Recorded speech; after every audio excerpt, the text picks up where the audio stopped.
Greetings, ladies and gentlemen, and welcome to the stream. Just clickety-clacking quickly. I hope you're all having a fantastic day, morning, evening, whatever it may be for you.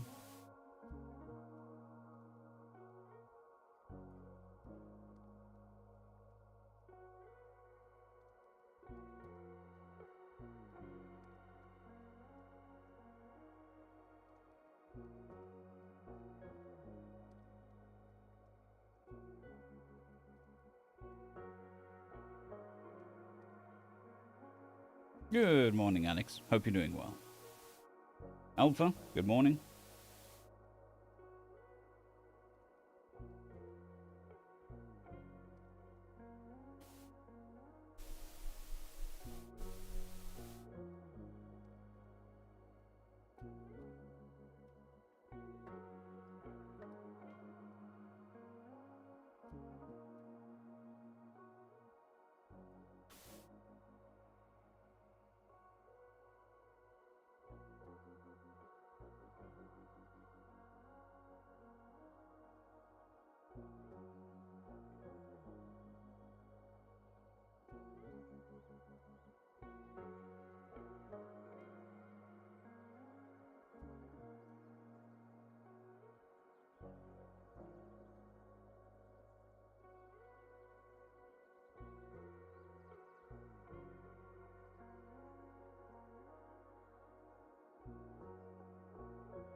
Right, posted there and there. And then the last one is copy this to here.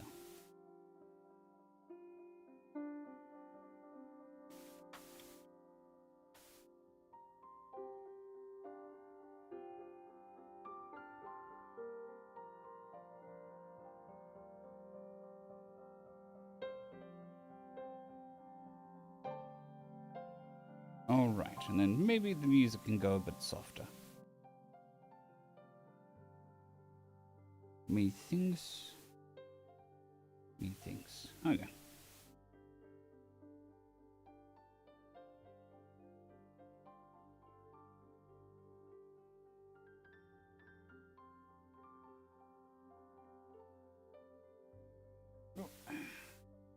Glass of aspirin.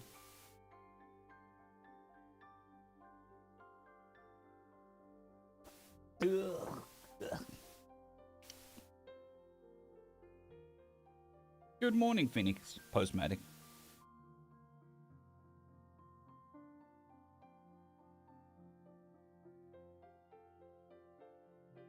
Thank you very much, Postmatic. Be comfortable.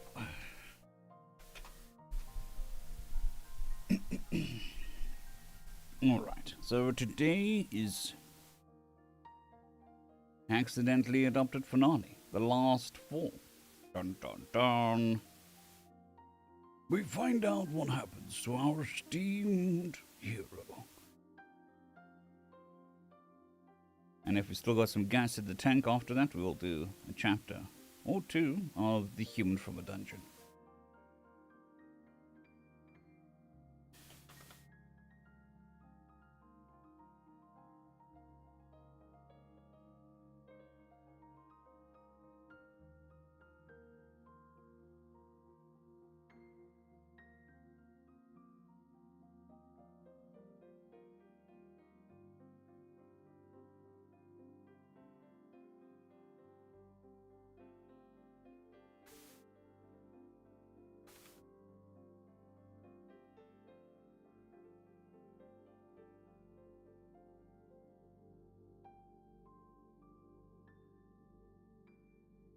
Top of the morning to you, Bucka. Hope you're doing well. For me, it is 9 o'clock in the morning. Still quite early.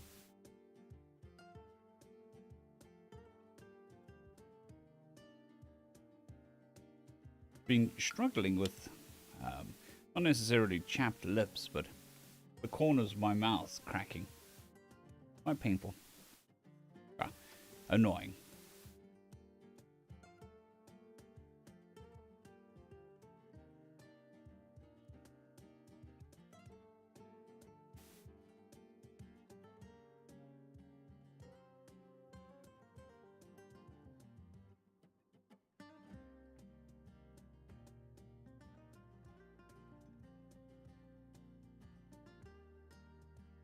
Time travel's fun when you know how to use it.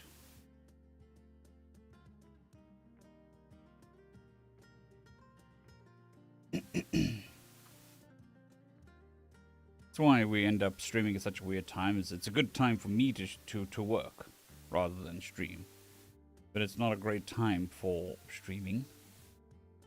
But hopefully, with enough time, we'll have more and more regulars join us. Hey, what is that? September. I can live with that.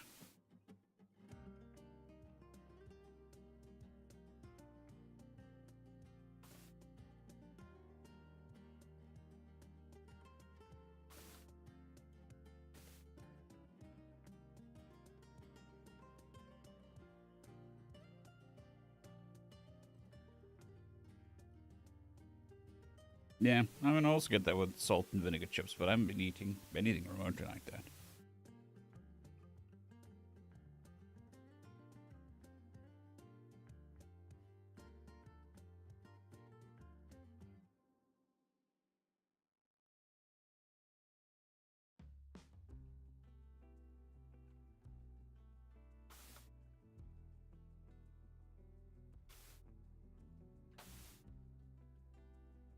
I think it could just be I'm not used to coastal weather.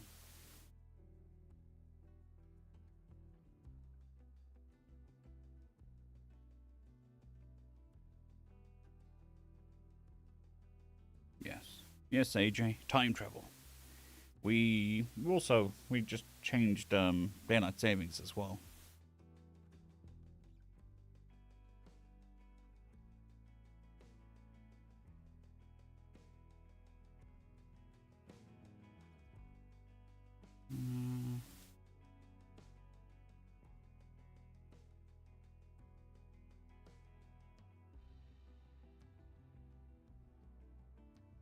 Ooh.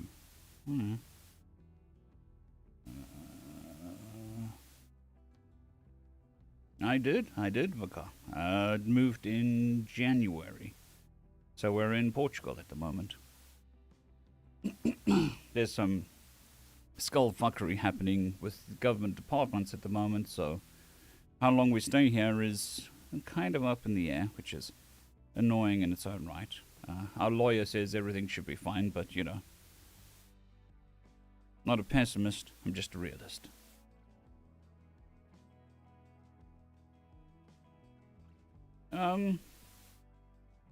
It's gonna have to be, Douglas Adams. Same as my favorite sci-fi fantasy author is Terry Pratchett. I do. I stream every day, 6 days a week, 9 a.m. GMT +1.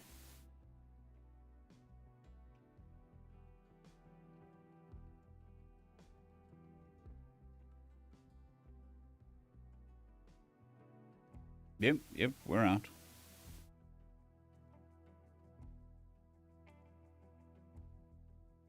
I have no idea what's causing it. It's also a recent thing. It's the last couple of days.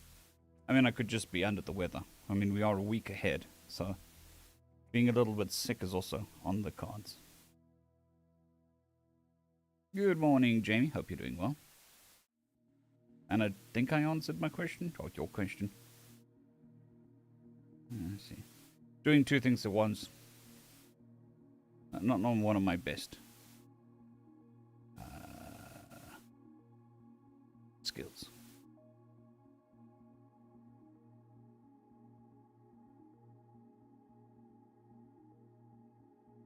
Busy looking for a link for the spreadsheet and reading chat at the same time.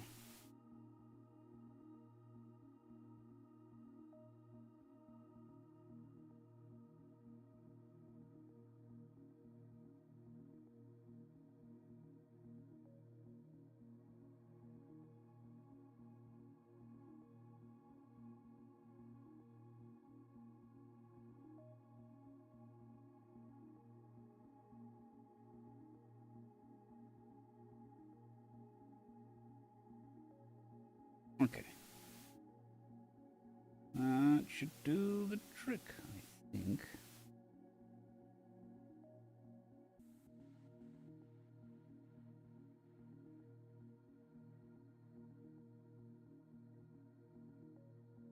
Age of Predators 2, Chapter 1. Cool.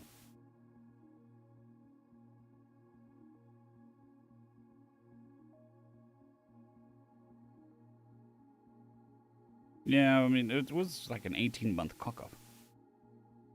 That was... So, I mean, there's lots of little costs involved.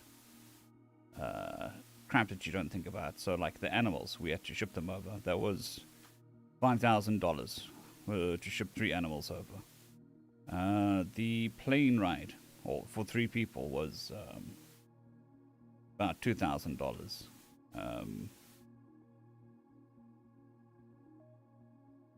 The lawyer was probably $5,000 to $10,000. I think all in all, it's probably close to $50,000 or to $100,000. Probably closer to 50. Yeah, 52. Somewhere around there. It was a lot of money.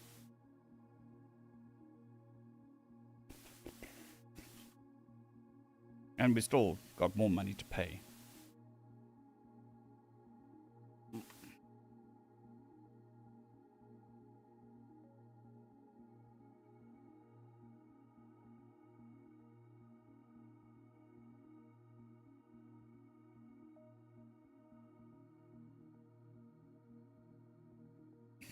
Ha ha, Phoenix. Ha ha.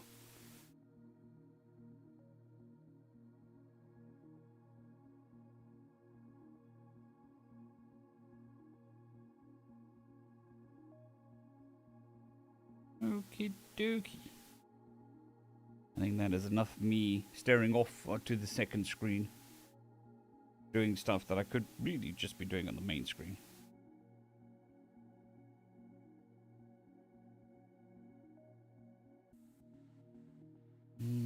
Right.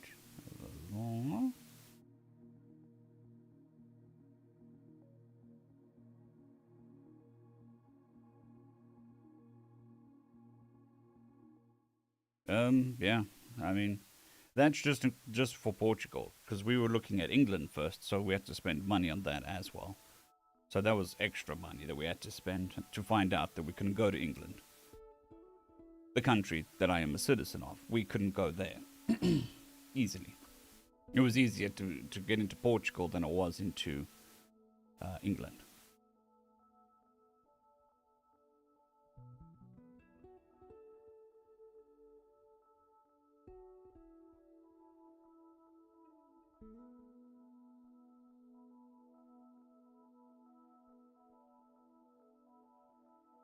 Look, moving from one country to another legally is very much not cheap, regardless of country.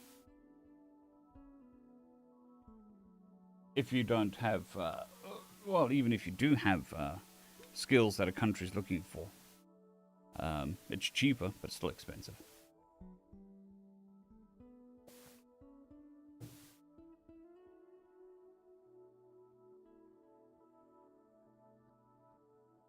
It's good. It's good. I mean, like I said to my wife, you know, it's amazing. I haven't heard any gunshots, any screams, any car accidents, any fires, no strikes, no crime, nothing.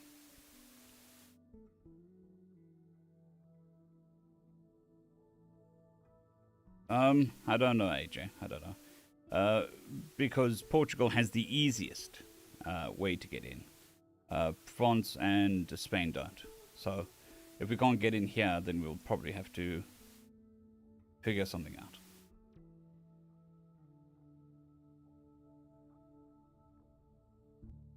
Yeah, I mean, that helps. That helps. But Australia didn't want. No country wanted me. I had to force my way in. So I'm. Portugal has two good immigration policies. Well, immigration visas. which has made it one of the more popular places for Europe. That is a remote worker and a retirement.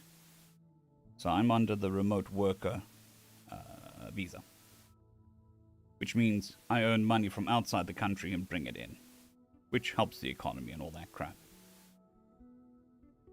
Which is what a lot of the YouTubers moving here do. But they also have the retirement one, which is if your investments pay X amount of money per month, you can move here. But the month before we moved here, or 2 months before we moved here, the government demolished the department handling immigration and created a new department handling immigration. So, you know, governments cock up working things all the time.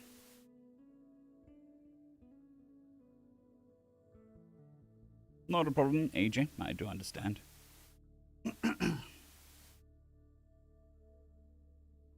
Good, Yamashisha. Good morning. No. Just talking about Portugal.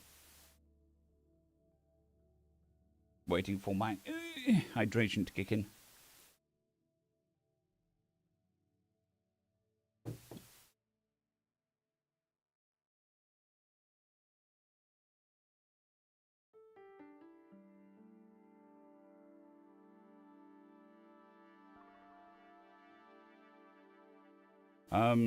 Look, anywhere is better than South Africa.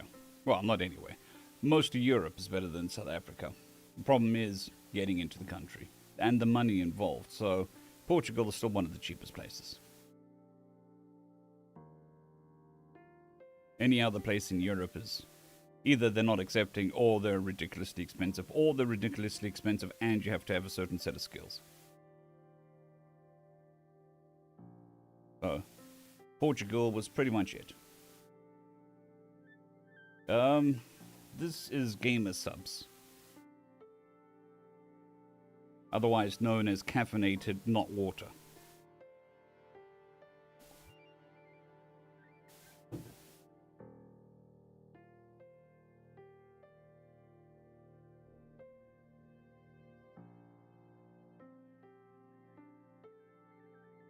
Well, I mean, South Africa is currently on its latest stage 4 load shedding. A bunch of other craps happening as well. So, not good.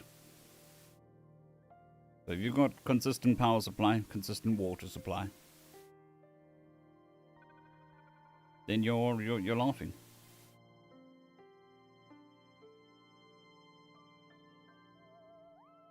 So I need to hydrate, and I don't really like water.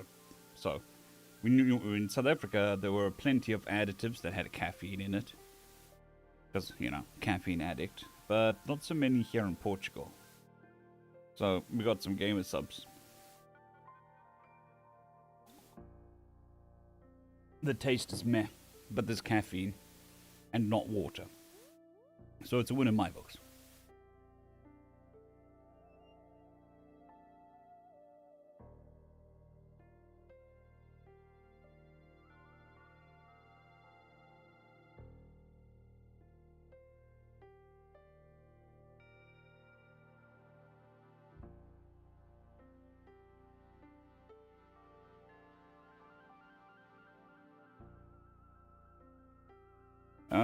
I think, well, there's 2 sets. So once we get the visa, we're residents, but we're not citizens. It takes 5 years for us to become citizens.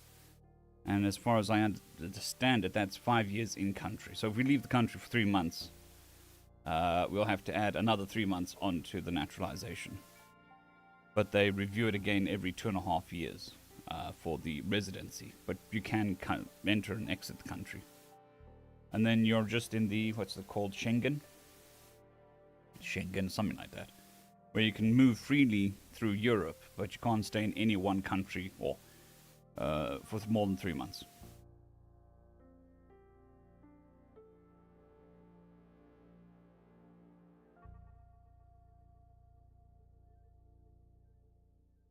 Well, not having a family does help, and then also having a profession that people want also helps.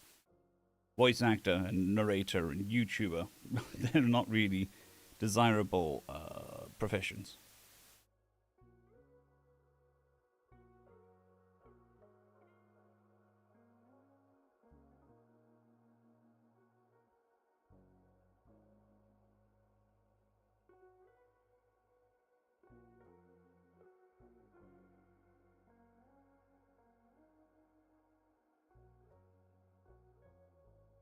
So here's a funny one. Saying thank you in Portuguese is obrigado, right? I have the urge, such deep down in my bones, just to say arigato, which is Japanese.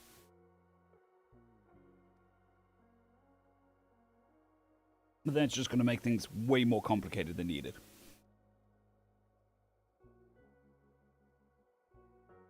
Yeah, but you can only do it for 3 months. I think. I'm not sure. I'm not planning on moving around often, so I wasn't particularly paying attention. Like, how long does it take me to become a citizen so I can stop worrying about citizenship? So that, you know, I'm here permanently. So that's going to be 5 years.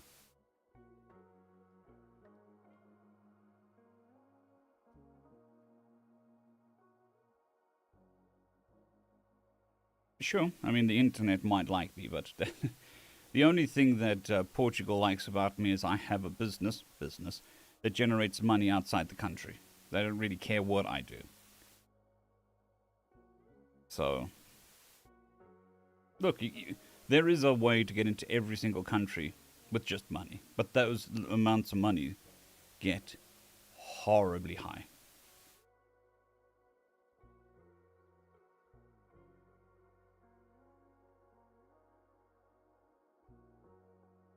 And funny enough, the one country that I could, in theory, get, what is it,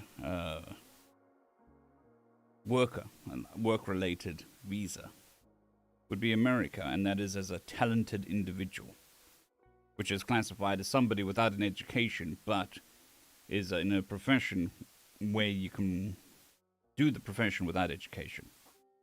Like a narrator, or an actor, or something like that.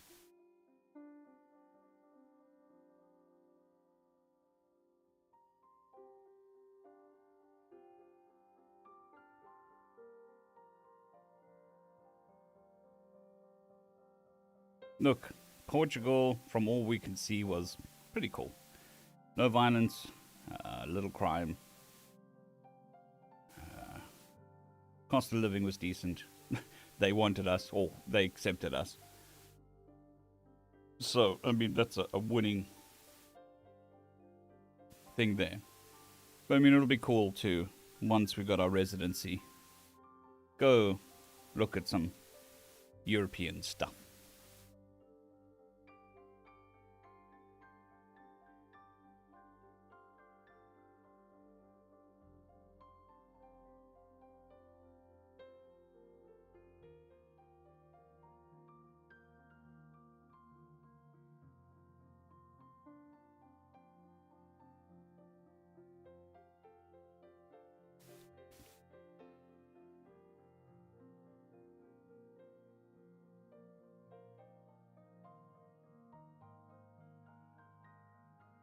Yeah. So, New Zealand's not really accepting any immigrants at the moment, anyway. There's a very, very, very tiny list of people that they're accepting. I'm on none of those lists. My profession, I don't earn enough money. I'm not important enough. But, it's cool.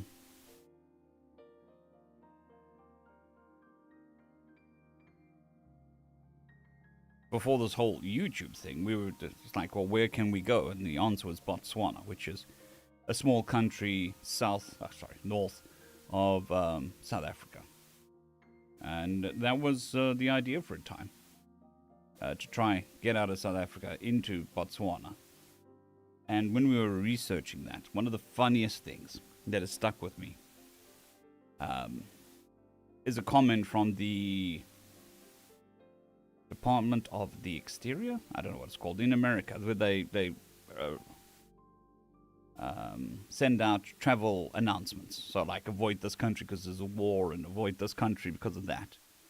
And what they had to say about Botswana is the most stable country in southern Africa.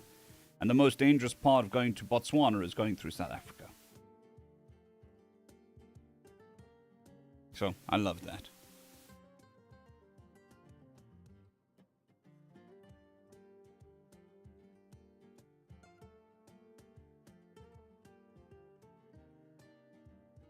I'm not a drug taker, so their policy doesn't really mean much to me.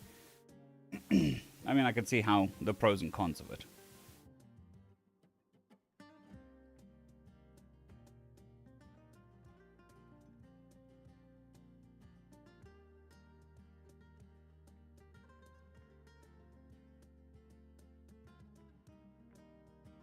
But, you know, as long as every time I open the door, I don't have to tense to make sure that I'm not having a fist fight or have to fight somebody or defend my wife or any of that, I'm good. When I can stare out my fence and I don't see a 7-foot fence with razor wire and spikes and electric fencing, I'm pretty happy. Simple things.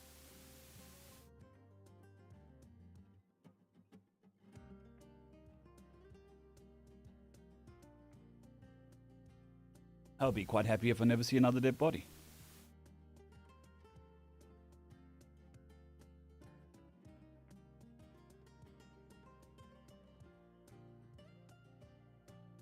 But anyway.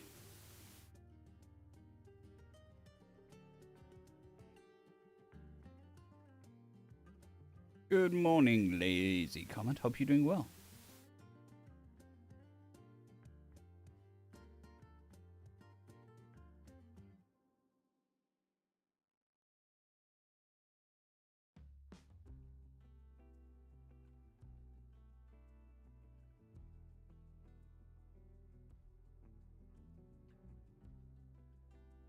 They sound alien to a lot of people, Vaka.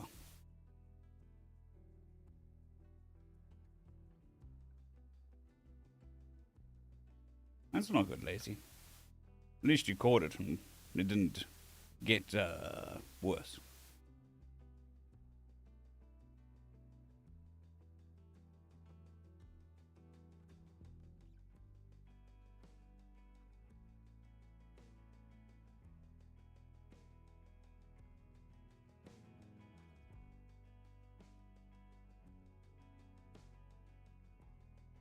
Here's the thing, I didn't live in a particularly bad area. The razor wire and all of that, that's throughout South Africa. That's in the good areas, that's in the bad area. Let's not talk about it, that's depressing shit. And I do understand that there are bad areas in every country. It's not a pissing contest about which area is the worst. Bad areas are bad. And it sucks.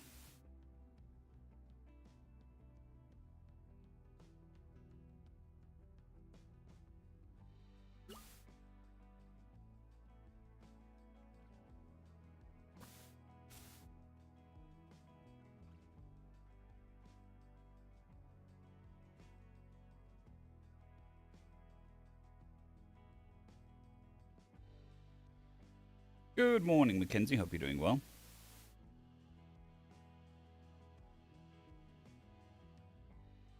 Lovely long.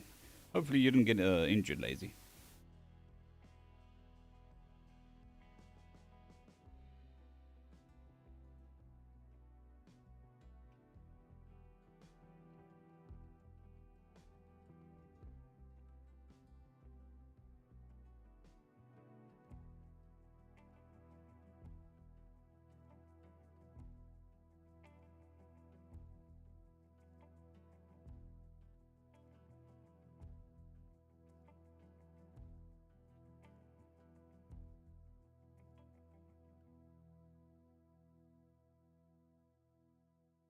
Alright, I think we'll move on to the first chapter.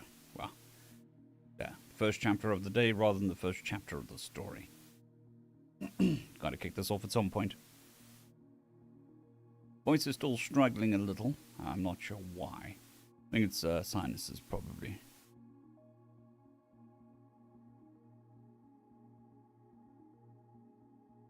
That's a 5-year problem. I've got problems to deal with today.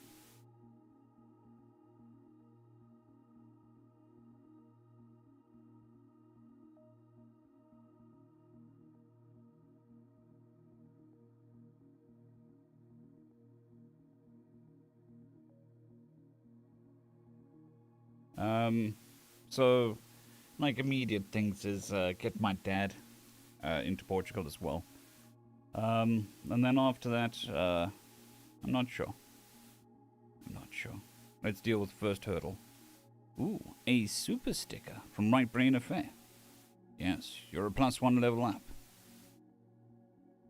Right Brain, you must just let me know if you don't want me to call out your stuff, because I remember the other day you were a bit shy about it. So, if you don't want me to bring any notice to it, I will keep quiet about it.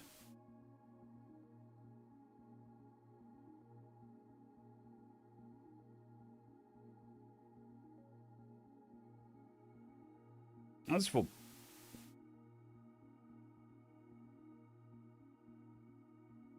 Fair enough. Much appreciated. Right, Brain. So plans is I kind of want to do some homesteading stuff. My dad's very, very eager into doing homesteading stuff, so there is that. Awesome, Right Brain. Awesome. September we'll probably be moving to a different place with a bigger backyard. And then we can do some more homesteading stuff. We've got some chickens that are chickening. We've got some plants, veggies. Ooh, veggies growing and stuff, but I'd like to expand that. Maybe go into aquaponics, but we don't really need to do that here. Water isn't as precious here as it is in South Africa. So we can just do normal farming, growing stuff. Yeah, definitely less steep. I think that's one of the big problems with this place is it is too steep. So you don't have like a nice flat surface to do stuff. And the stairs are killing my legs.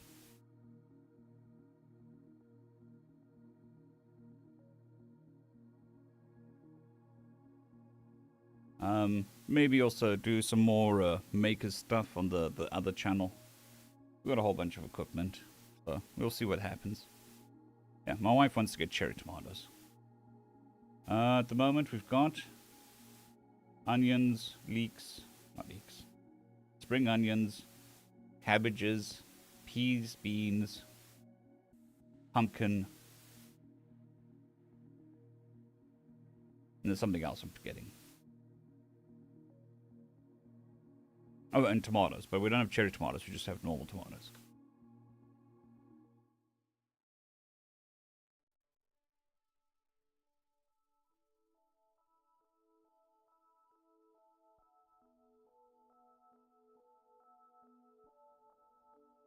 My apologies, my apologies.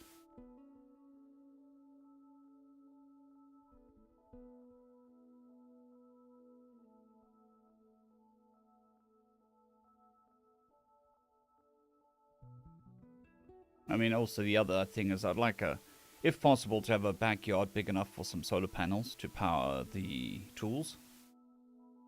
But that's very much a nice have rather than have to have, or even kind of want to have.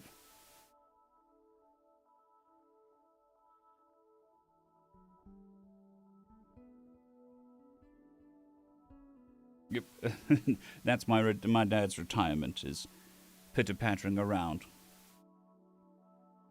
talking to his plants.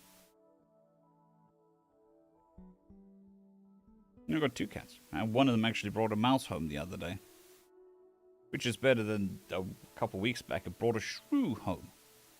I didn't even know there were shrews here, but apparently there are.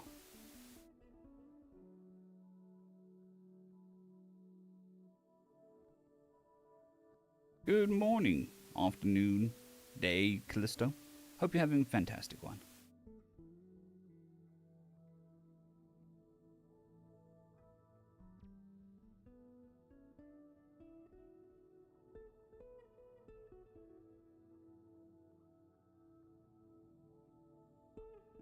Yeah.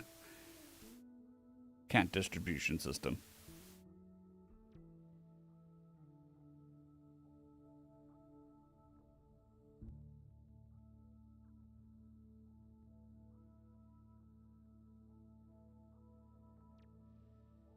Yeah, I can see.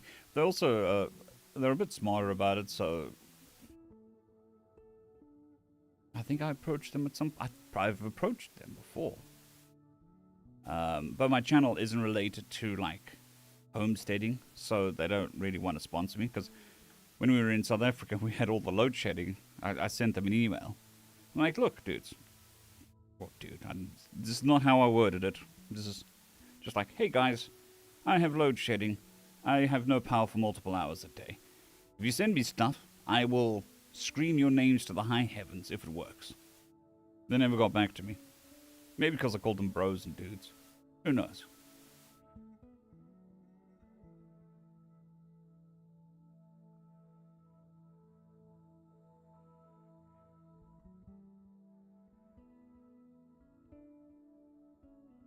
Oh.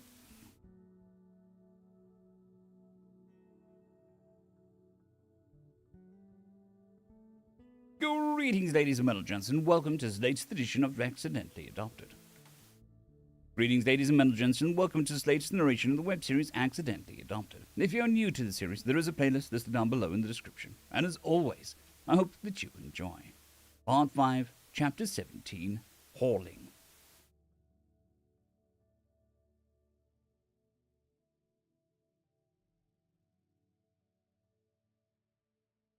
No, it's true, Yamashisha. But getting a company to see that is very different. The only company that has given me anything, because I'm a YouTuber, was Factorio. The computer game Factorio. I sent them an email, I said, I'm a YouTuber, I want early access, and they sent me a key. It was awesome. Part 5, Chapter 17. So I got to play the game like a week before everybody else. Chapter 17, Hauling.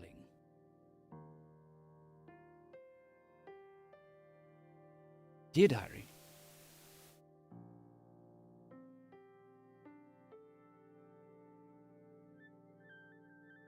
Dear Diary. Keep your stars fixed, Daddy. Keep your stars fixed, Sneaky. Keep your stars fixed, Uncle Yeem. Keep your stars fixed, Quinn. Keep your stars fixed, Raid. Keep your stars fixed, Pendril. Fair winds and tide speed you safely back aboard. The rest of the page is occupied by a sketch of the named individuals in a small bubble of calm amidst the suggestion of the stormy sea.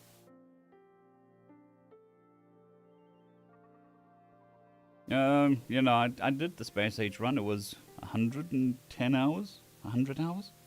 Something like that.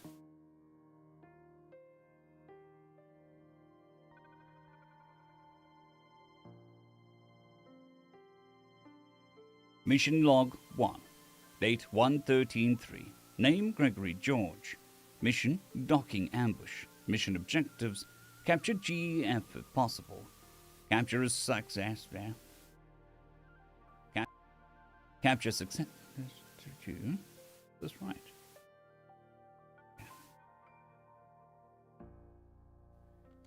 Capture successful. GEF is breathing and capable of speech.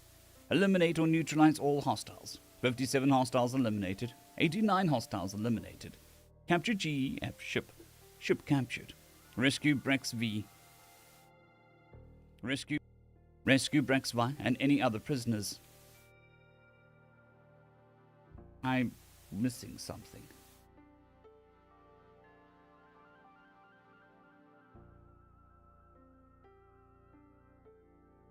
I skipped something.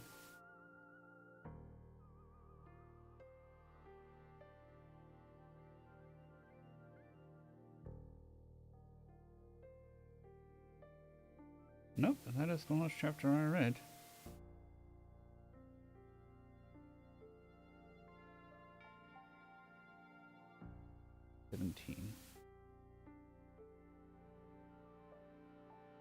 Sorry, it's just rescue Brex.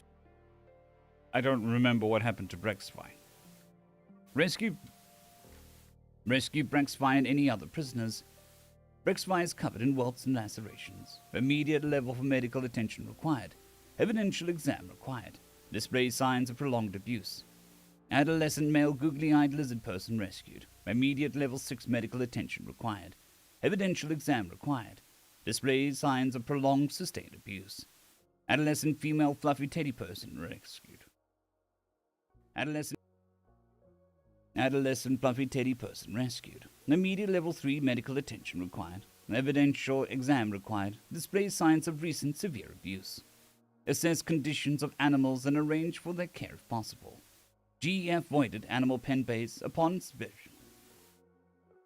GEF voided animal pen base upon being GEF voided animal pen base upon ship being boarded. Mission parameters. Minimize collateral casualties. GEF crew injured 6 stationers in our initial ambush.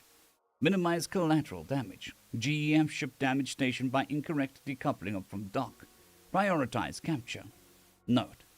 The local scum threw in with the GEF forces at first, indicating a sort of pirate code of mutual defense. That fell apart once the boarding torpedoes hit. Log 6,001.3.1. Personal. First Officer Yamdril.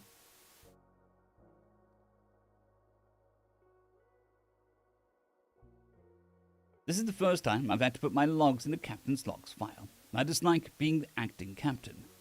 The plan seemed simple. Go down to the scummy part of the station where there's an unofficial dock and some less than savory drinking establishments, and wait for our prey to walk blindly into our trap.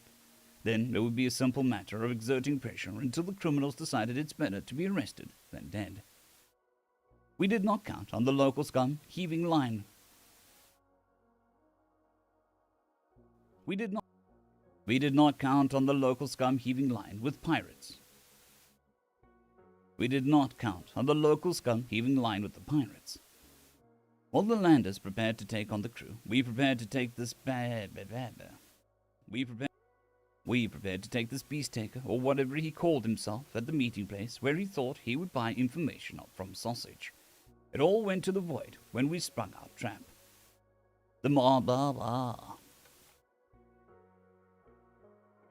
The barman drew a weapon and fired it at Gregory, and my brother valiantly shoved him out of the way. We gunned down everything that even looked like it was holding a weapon, but the beast taker flaked before we could establish stability. Worse, my brother was less than armed. My brother was less than armed, and Sneaky had taken a belt off the corpse to make the tourniquet with. Then all scorching void broke loose. A voice came over every last speaker, including our tactical network, saying, "Attention, unidentified station and ships. Power down any weapon systems or shields and prepare to be boarded. Lay down any arms and comply with the orders, and you will not be harmed. I repeat, attention, unidentified station and ships. Power down any weapons and systems for shields and prepare to be boarded. Lay down any arms and comply with any orders, and you will not be harmed." Sneaky's response was startling to say the least. His hands covered in blood, he lifted his head up and brayed out a call 3 times. I think it must have been a single word, or maybe 2 words, since the 2 syllables were the same repeated over and over. The man's lungs were rather powerful, and the language is well suited to shouting. Then the voice that was repeating the notion broke into our channel and said something in a harsh, clipped and short language, which Sneaky responded to in kind. It had the sort of rhythm of a sort... It had the sort of rhythm of a rote response, so it made...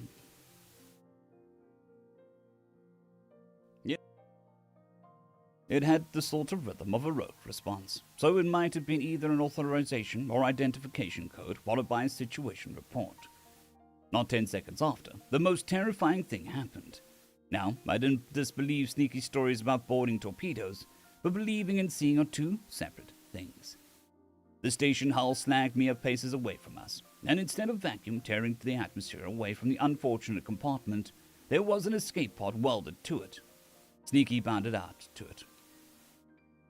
Sneaky bounded out of it, though this one was significantly larger than Sneaky himself, and wearing armor with a red cross and soldiers on the sides. And wearing red armor. And wearing a red cross with and wearing armor with red crosses on the shoulders and the sides of the helmet. I asked what was going on, and the voice in my helmet said, "Apologies, sir. We don't often do joint operations. I'll keep some processing devoted to your TrackNet. I'll keep some processing devoted to your TACnet so I can translate for you. You and your ship have been moved from potential hostiles to friendlies, so you can keep your weapons and we won't be boarding your ship." Processing? Are you an artificial? The voice cut off of my terrified question before I could finish. So that's a very rude slur to us. I am a digitan, spelled phonetically, and yes, I'm a sapient set of computing processors. No, I'm not here to kill all organics. Yes, I work with my organic crewmates. You can call me Sally. Thank you, Sally? Good. Now don't worry. Our combat medics are really good at helping folks not die. And it seems like your biology is largely compatible with our drugs. Just way less tolerant of, well, any of them. Huh. But we only have a field scan of one man, so that may be premature. Then Sneaky leapt into the welded escape pod, snapped something, and the steel slug was welded into. Snapped something, and a steel plug was welded into the station hull, and I heard a distinct sound of an explosive charge going off behind it. Sally, where did Sneaky go? You called him Sneaky? Oh, that's rich. I've been calling all of your people Sneakies in my head. Good morning, Huge Dinosaur 506. Hope you're doing well. Yeah. People Sneakies in my... Spifflebunk is within us all.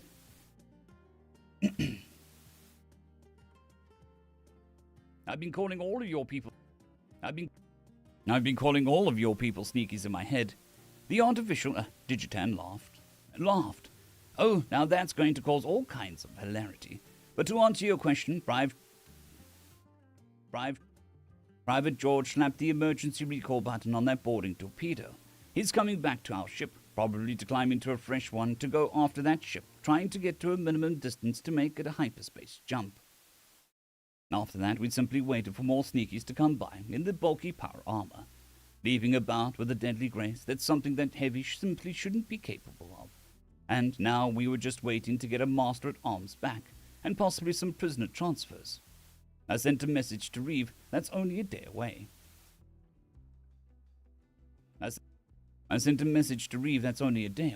And they changed course to take in our catch. I'm more concerned with my older brother just now, though. The humans, as Sadie tells me they're called, are confident that they can not only save his life, but also fit him with a cybernetic limb. It boggles the mind that they could have such confidence with medical procedure that fails more than 70% of the time. Star Guy.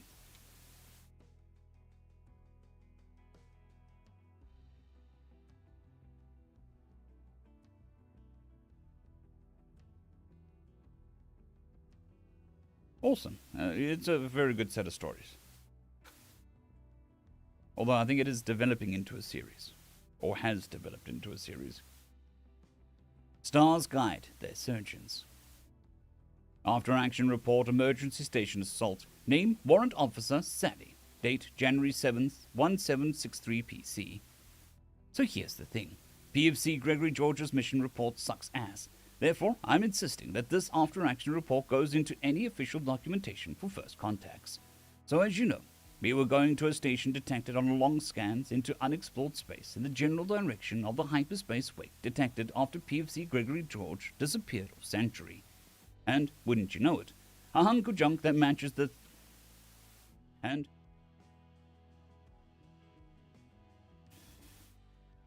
wouldn't you know it, A hunk of junk that matches the thing mistaken for a rogue asteroid by both mass and energy signature just happened to be docked there. So I boarded the station. Their computer systems were frankly pathetic. I've never felt so fat in my life, not even crammed into a humanoid frame. Don't worry, I won't bore you with how god-awful their programming architecture is, or how substandard their hardware is. Just suffice to say that I had to delete a few automation algorithms and replace them with some light VIs to make room for my main translator matrix. I kind of need that, since I don't actually speak Xenos. Anyway, I picked the most common language and broadcasted a standard prepared to be boarded. Don't fight if you don't want to get dead. The usual, but in Xenos... The usual, but in Xenoese. But something unusual happened. I detected medic being shouted in RPC. There he was. PFC Gregory George doing his level best to hold the vital fluids on the inside of a big blue four-armed Xenos. Well, it was supposed to have 4 arms, but the poor guy had suffered some damage recently. It was kind of grainy in the bar security camera, but I found that he was on a TechNet by doing a basic comms check on the area. 0.00347 seconds later, I was in their tech. 0. But I found that he was on a TechNet by doing a basic comms check in the area. 0.000347 seconds.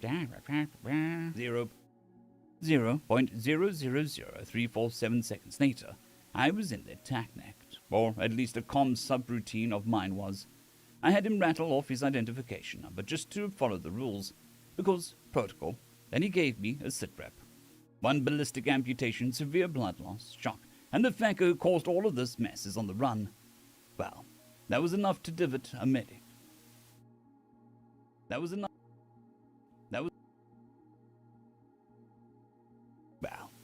to divert a medic boarding torpedo to his location. While he was waiting, I added his companionship and law enforcement personnel to the friendlies category. None of the FF incidents were my fault except for one. None of the FF incidents were my fault, except for when I used a cleaning robot to set off a flashbang in the enlisted mess 2 months ago, and I still don't think that should count. Physical butthurt aside, once the medic landed, she immediately got to scan and got Physical butthurt aside, once the medic landed, she immediately got a scan and got the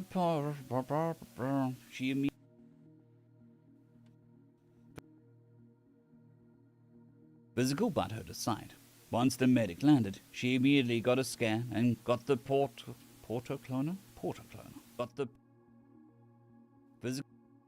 Physical butthurt aside, once the medic landed, she immediately got a scan and got the portocloner going for his blood, cleaned the wound, and sprayed it down with autoseal before synthesizing some kind of shock treatment drug and painkillers.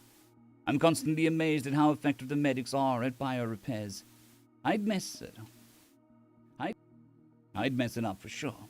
On the right side, it's a chance for a biological to get an upgrade, unless the cloners get to him before the engineers. Speaking of biologicals, what ship records showed to be the Exo and the injured party's younger brother started asking me questions, while PFC Gregory George commandeered a spent boarding torpedo. I'm rushing today for some reason. Speaking of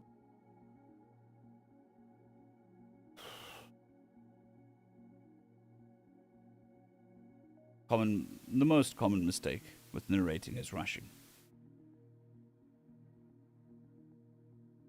And it's easier said than done to not rush.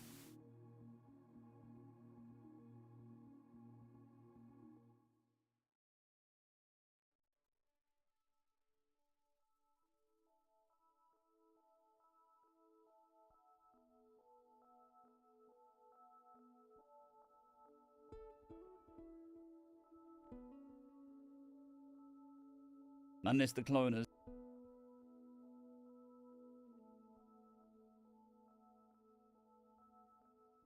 Speaking of biologicals, what ship's record showed to be the XO and the injured party's younger brother started asking me questions while PFC Gregory George commandeered the spent boarding torpedo. I had a little chat about not using I had a little chat about not using the A-slur with digitans, and also how to not get shot with the XO dude, while PFC Gregory George started giving me orders.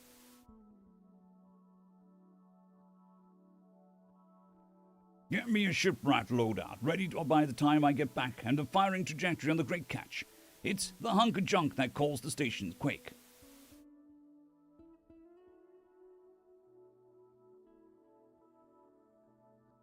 You can't give me orders, Private, I gently reminded him. The fuck I can't. I am master at arms of a friendly vessel under action. Shut the feck up and get me my fecking kit, warrant officer. One records query later, and I was obeying orders and offering, should I put together a fire team? You don't have a platoon in reserve? Well, we still have a squad, sir. Shipwrights or constrained. We still have a squad, sir. Shipwrights or constrained. Not castrated. No, not castrated either. Shipwrights or cross-trained. Affirmative, sir. Get them assembled and briefed with the materials from the SWAT dude's briefing. Stress the fact that they have at least one adolescent prisoner the leader is keeping as a slave. I want chemical propellant boarding shotguns and EMP grenades. Enemy rifles heavily. Enemy relies heavily on energy weapons. HP slugs only. Anything else, sir? Get me some fucking coffee. One extremely truncated welcome home, one change of armor and loadout, and one travel mug of coffee later, and he was at the head of the formation of boarding torpedo, given a lecture on how to say, get on the ground with your hands on your head in Xenoese. I know a constructor language when I hear one, even if it is some centuries to evolve. Even if it's had some centuries to evolve. I wonder why they made a language that makes it stupidly difficult to shout on purpose. Well, the volume control and external speakers solves that problem just fine. The enemy was burning hard for minimum jump distance, but the Here's Johnny and her gunners had something to say about that. 2 shots, one ball of iron massing 10 grams, moving at 84.56% C, followed by a 1.814 followed by a 1.814369 kilogram ball of tungsten at the same speed. The iron collapsed their shield, and the tungsten tore most of their thrusters. The iron collapsed their shields, and the tungsten tore off most of their thrusters. That was a hell of a shot. Tell the gunner he has my compliments. PFC, but somehow also Lieutenant Gregory George said. I relayed the message, and VSC Harry Staffield.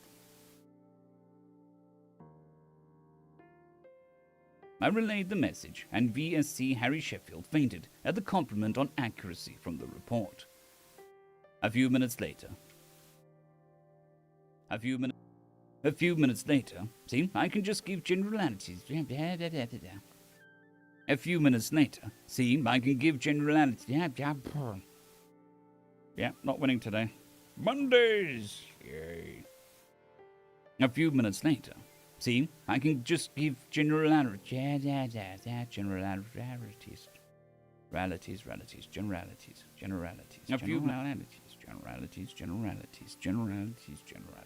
Stupid freaking. A few minutes later, see, I can just give generalities, Kevin. The torpedoes hit amidships. I was peeking in at their helm cams.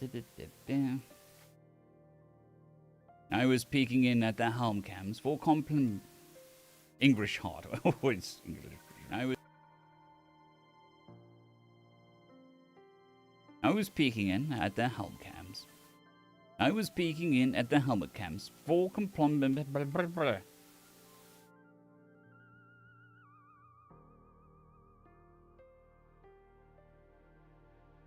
Yeah, that's true.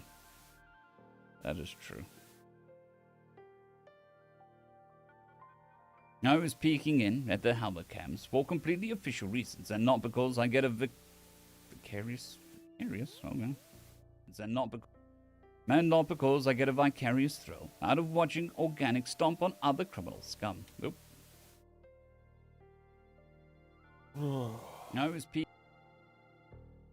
I was peeking in at their helmet cams for completely official reasons, and not because I get a vicarious thrill out of watching organic stomp on some criminal scum. Our boys are such pros, and the PFC, but somehow also Lieutenant Gregory George, was right about the EMP grenades. They did balk some of the enemy ship systems, but since the Here's Johnny was close by, it wasn't going to be a problem. The enemy tried to void a large compartment to get rid of our boys, but they brought their own O2, so it wouldn't work. Moron. Anyone could just look. Anyone just looking at standard boarding SA armor can see that they're sealed systems. He was on the way to having a no atmo for himself before he decided to close the airlocks again. Moron. PFC, but somehow also Lieutenant Gregory George, hasn't lost any of his edge, and between their weapons not doing crap and his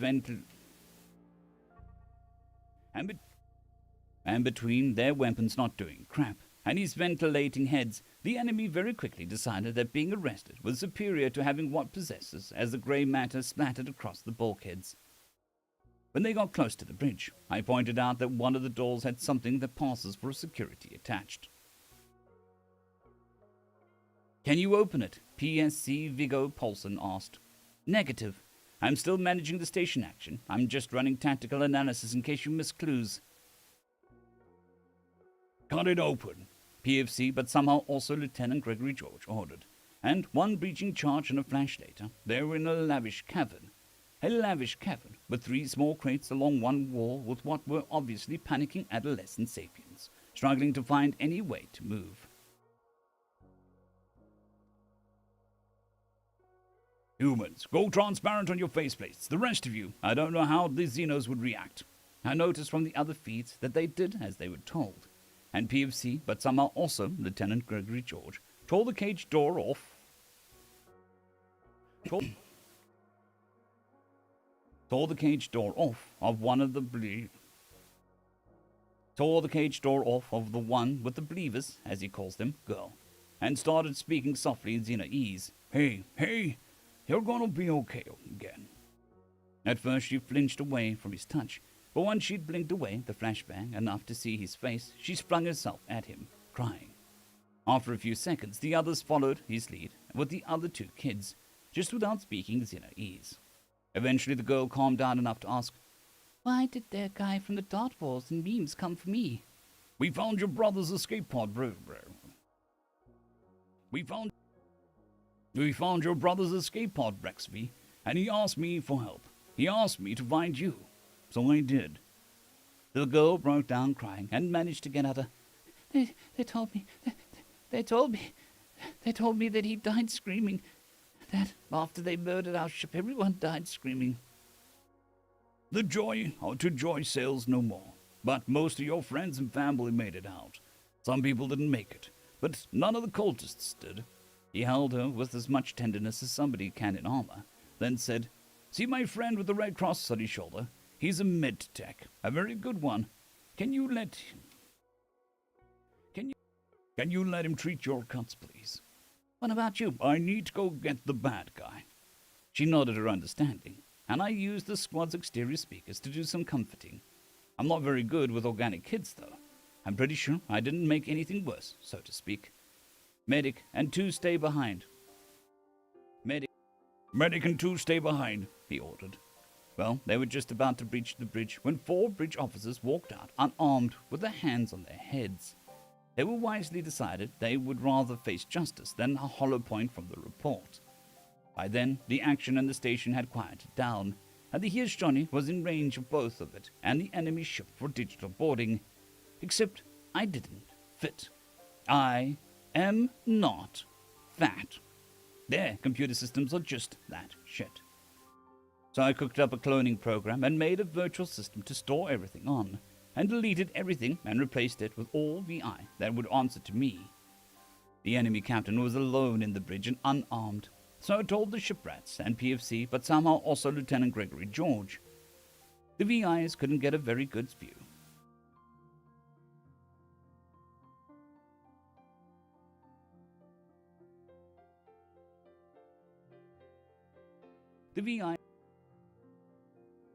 The VIs couldn't get a very good view of any further details, since the cameras were so crap, and possibly the memory banks they used were damaged by EMP grenades, just a tiny bit.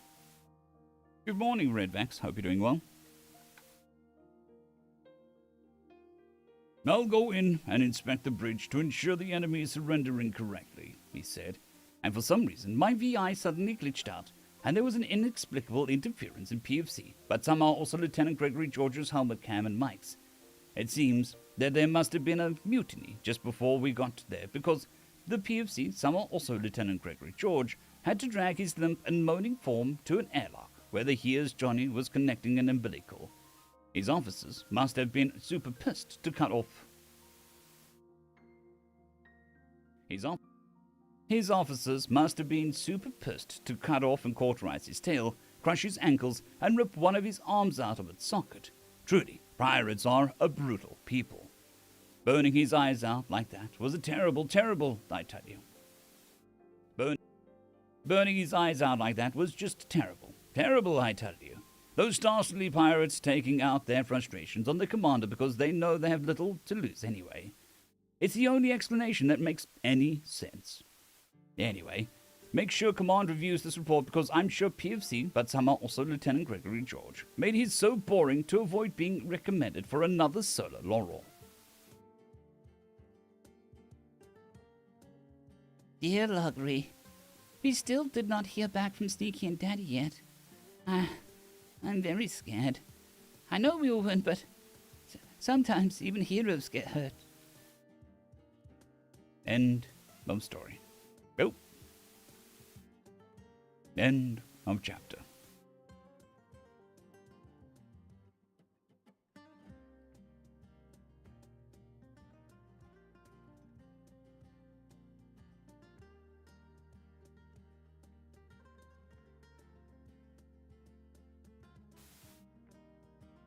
It's awesome to hear, Redvex. Hope you had a good time.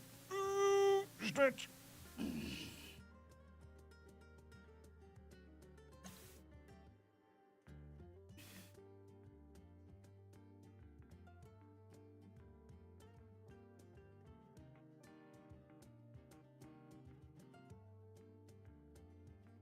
Updated. Yes, always updated.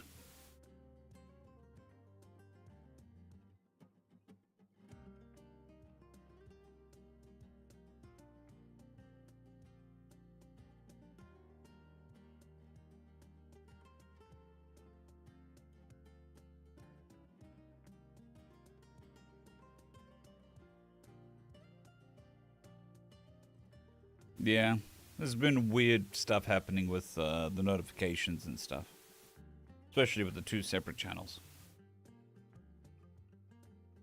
But what we will do is once this is released on the series channel, we'll slap it together in a compilation and we'll put it on the main channel.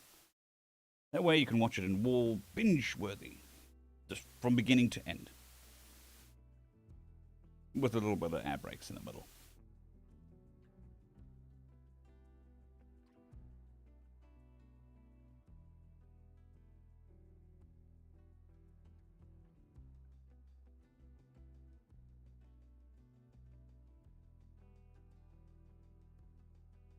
Cheers, Phoenix. Hope you have a good day at work. Well, a boring day. Those are always the best days.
Keplui. Chapter done.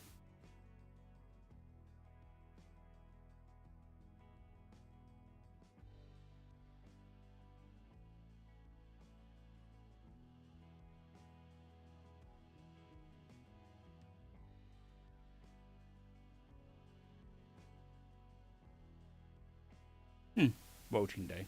Interesting. My day is going well.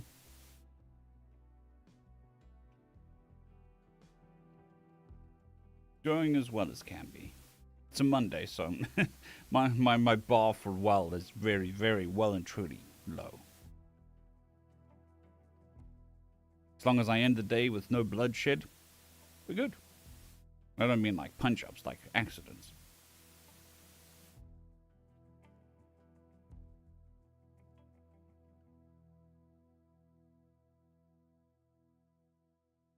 Oop, that's not the right. Need to give it the right file name. AC5-AT.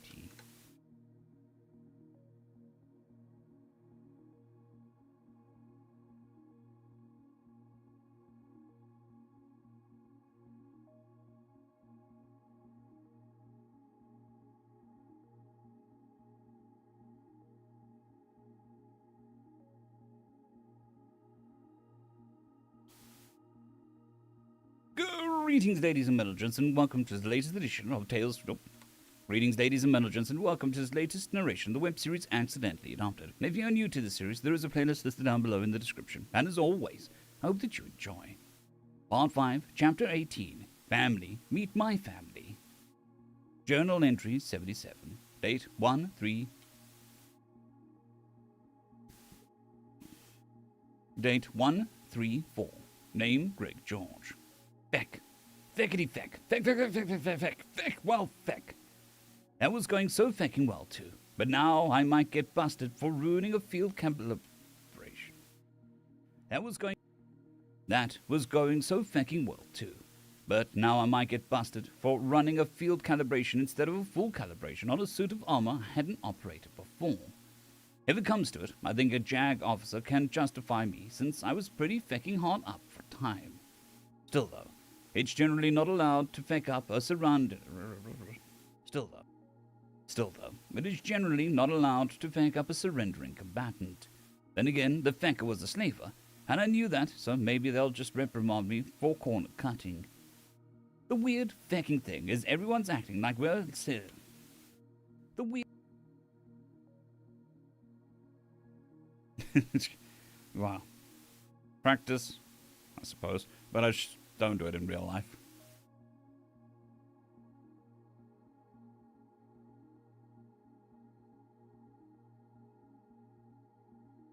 The weird fecky thing is everyone's acting like we're letting crap slide. Like just because Sally didn't directly watch through my camera feeds, the fight didn't happen. Fair enough. I kind of see the appeal of pretending I went in like a badass and fecked the fecker up on purpose. What happened is just fecking embarrassing. He came at me with a melee weapon that's just a red-hot length of metal attached to a handle.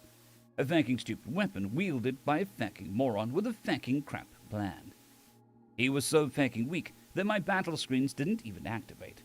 And, even goddamn worse, the heat rod thingy bounced off my noggin and the fecker managed to poke out one of his eyes out with it. Then I fecked up. I made to disarm him, but I moved with the speed that I couldn't have in a scout armor. Speed that I could. Up. I made.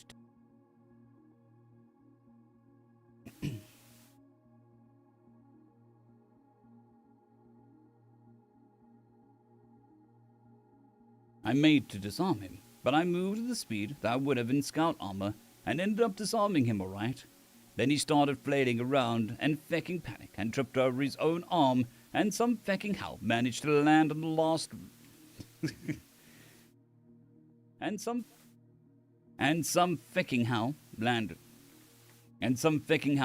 to land on the heat rod thingy, so it poked out of his other eye. At this point, it was like Jesus himself was beating the fecker up. But I kind of wanted him alive and capable of speech, since there were some fecking important questions he needs to answer. So I reached down to put him away from the fecking thing by his knees, right? But I gripped too fecking tightly and crushed them. I had to drag his sorry ass all the way to the airlock. I didn't cauterize his tail stump, though. Apparently, it's a permanent mark of cowardice to his countrymen, which I think fecking fits. But yeah, that fight was a crap show. Maybe everyone just expected me to take vengeance and looked the other way, but my helmet cam caught most of it anyway. If that had happened to somebody who wasn't me, it would be fecking hilarious. But since it happened to me, it's cringe, and I hope nobody cares to challenge the story that everyone made up already. In better news, Pops isn't dead, and he's higher than anyone in his species has ever been and survived as well. But apparently, it's perfectly safe. Limb loss is apparently almost always fatal from shock alone, so the docs are going pretty heavy on the painkillers. Honestly, what those nerds can do with biochemistry is more than a little scary. I'm almost positive that Pops would want the cybernetic arm rather than a cloned one, so I told the docs to start designing a coupler for him while they waited for Mom to read over the options. I think they're going to have to lower the dosage until he's lucid enough to hold a conversation.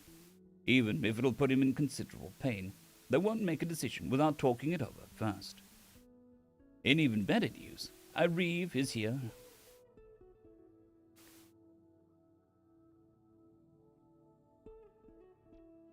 Good morning, Rev. Hope you're doing well. In even better news, Reeve is here, and they had a magistrate aboard. Hell yeah. We can get some trails fecking roading. We can get some trials fecking roading for the general scum. There is a little question over who gets the burnt. There is a little question over who gets the burnt-eyed feck, though. On the one hand, he is a wanted poacher in like 4 nations and wanted pirate in both Star Satyrs. But on the other hand, he kidnapped a Republican serviceman from Sanctuary and is a slaver. Either way, he is fecked. There's talk about unbeacning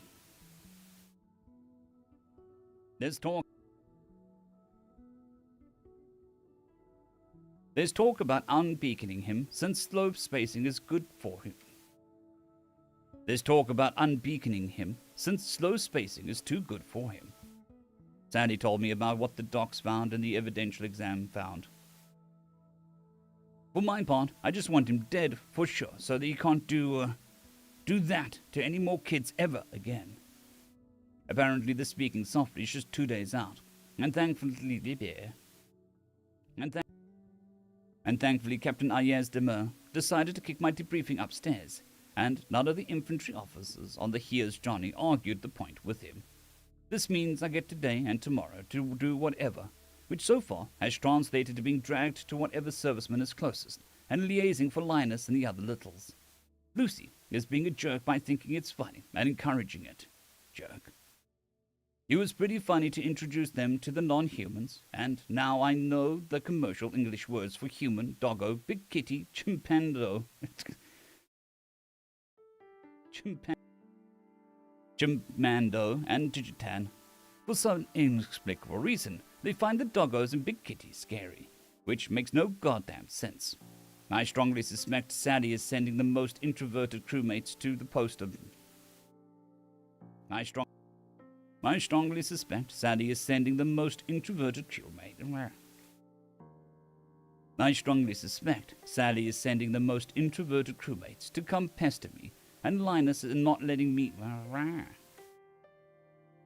I strongly suspect that Sally is sending the most introverted crewmates to pester me and Linus and not letting me just have my post-mission quiet, which is probably a really kind thing to do for her. Which is probably a really kind thing for her to do, but feck her anyway, for thinking it's funny. More good news, apparently. Dr. Johan has been working out for a fleet ship that's also 2 days out, and she's going to alter course to meet up here at the Farside station. The reef captain, I didn't catch his name, is already in contact with some fancy DVCs, so more than likely we'll dock the wee thing aboard her and sort out some crap on the way to making official first contact. Such as some new plushie models since Sally very helpfully leaked a still...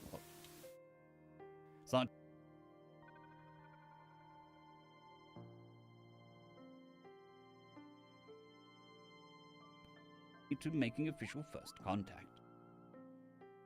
Such as some new plushie models, since Sadie very helpfully leaked a still of me holding Brecht's V in that Lieutenant Porter armor. Arsehole. She won't stop sirring me either, even though Lieutenant is on the ship. Even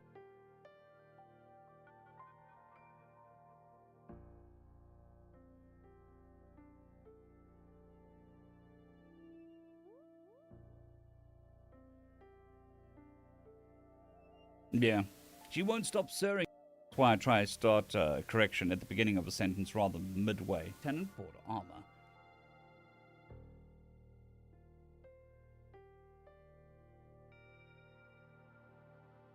Arsehole. She won't stop sirring me either, even though Lieutenant on the ship is a civvy rank and we're not under action. Anyway, it went viral, of course, which means Lucy wants to make armor plushies, which isn't so bad, but she wants to have the fucking butter bars. But she wants to have the fucking butter bars on it for accuracy, even though I explained my military rank is still private first class. I'm going to vandalize the crap out of Sadie's Minecraft base. 3 fucking years. I've been gone for over 3 years. Holy drugs are bad, okay? Holy shit, drugs are bad, okay? Dear Diary, I know that Greg likes to sit and listen to the ship after getting through danger, but he also said that he doesn't like feeling separate from the other military types. So I got Yoiv to pull him around to help him ask questions of the other sneakies. Except they weren't all sneakies. It turns out the Republic has more than one species, one of which is, well, most people would call them artificial intelligences. Several of them explained to me that saying that is considered a very rude, since they're grown and not programmed. Digitans are born, live, and eventually die, just like their biological friends. Just not in the same way or the same environments. I think I get it.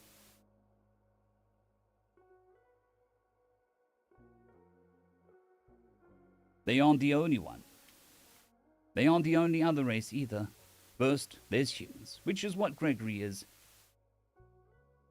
First, there's humans, which is what Greg is, and they have a lot more variety than us in pigmentation. I saw one lady whose skin so dark it looked like charcoal, and she had and she had her hair in lots and lots of tiny braids that ran down her back. She's adorable. Then there's doggos. Maybe they evolved from some kind of fox-like creature. They have a lot of variety too. Well, they have digitigrade. But they have digitigrade legs, large, round, catching ears. Nope. But they have digitigrade legs, large, sound-catching ears, muzzles, carnivore teeth, forward-facing eyes, and fur coats. They look kind of scary, but also kind of cool. Not to be confused with big kitties, who look a lot like the doggos, but move different and have higher voices. They're also scarier. Last were the chimpandos, who look like humans, except they have feet that can grab, fur coats, and wrong, unsettling faces. They're very friendly, but uncanny to look at.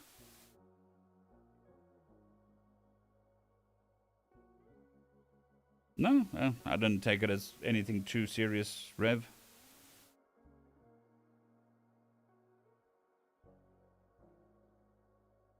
I thought that Greg had said that his people only met unfriendly races before, and when I asked him about it, he insisted that all of those other races were his people too. Eventually he explained that they're descendants of animals from his planet who were genetically modified to have sapience, which I didn't even know was possible. Greg just said that he isn't a biology nerd and doesn't know how it worked. Some variations of human plushies might be a good idea, but I don't know if the other ones would be popular. Log 6,001.3.1. Personal, First Officer Yamdril. I still hate being active captain. Yorm is high off his helm. Greg is being watched by the kids to make sure he's okay. Vic is hiding from the gang of humans, not human, females who want to forcibly snuggle him. The way they pack up and hunt is quite frightening. The humans are sending something they call a supercarrier, which makes me think it must be even larger than the Here's Johnny, which they tell me is something called a destroyer-class vessel. Sadie very helpfully informed me that the destroyers are not main battle cruisers. but instead rapid response will search and destroy vessels. The behemoth isn't even an escort. The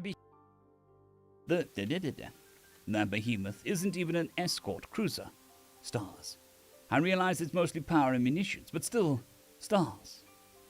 Dren is planning on asking the humans to lower the painkiller dose so that she can talk.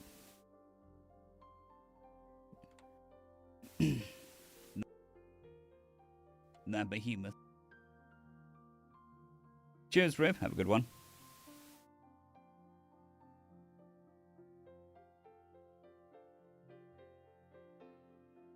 Dren is planning on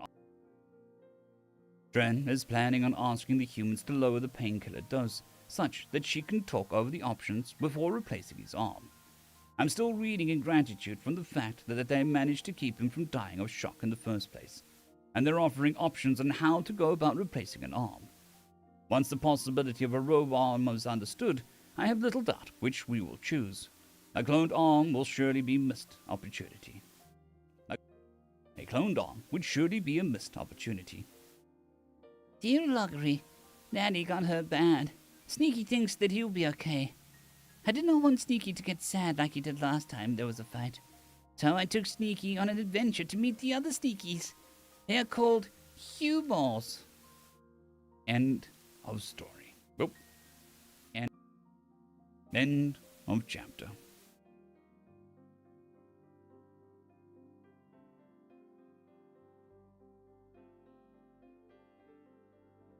Coffee! Coffee!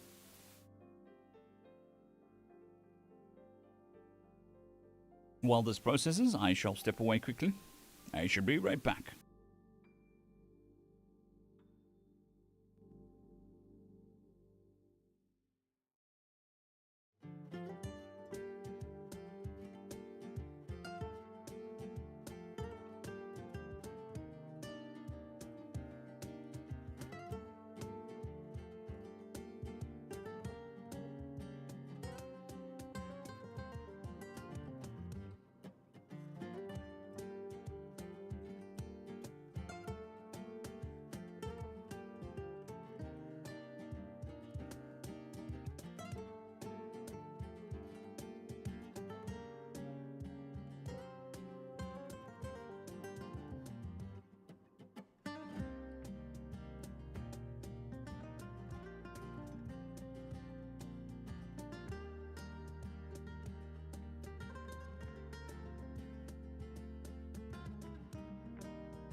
And back.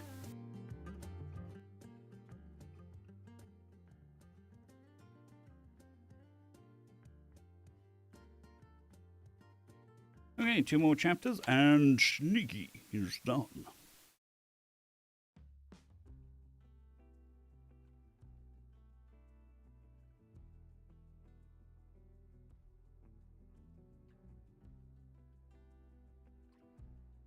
End of chapter. Well, thank you, me.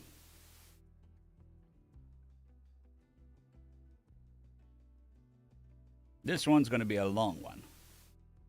It is the finale. The ending. The Alpha, the Omega. No, just the ending. Right. Oh, that's not what we wanted. That's what we wanted. Okay.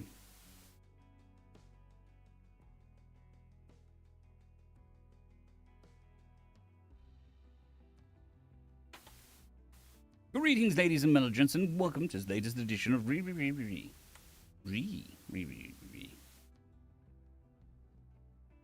ladies and gentlemen, and welcome to this latest narration of the web series Accidentally Adopted. This is the penultimate and finale. This is the finale, with the epilogue coming tomorrow. Greetings, ladies and gentlemen, and welcome to this latest narration of the web series Accidentally Adopted. This is the finale of this series, and there will also be an epilogue tomorrow. If you're new to this series, there is a playlist listed down below in the description, and as always, I hope that you enjoy. Accidentally Adopted Finale. 2 weeks after the Battle of Farsight Station. All across human space, the media and social media had been practically frothing at the mouth of the news, or rather, the lack thereof. Scanned images of new Xenos were causing all manner of speculation and arguments, both the intelligent and moronic variety. From what their classification would be, to what their political system might look like, to whether the water sausage people or the giant teddy bear people were cuter. Likewise, the patch of the Orion arm slightly more forward from human space, known by its inhabitants as the explored region, and by humans as over there. The news that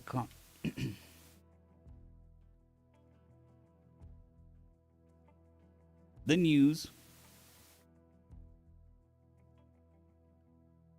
that contact with sneakies had been made was causing a stir.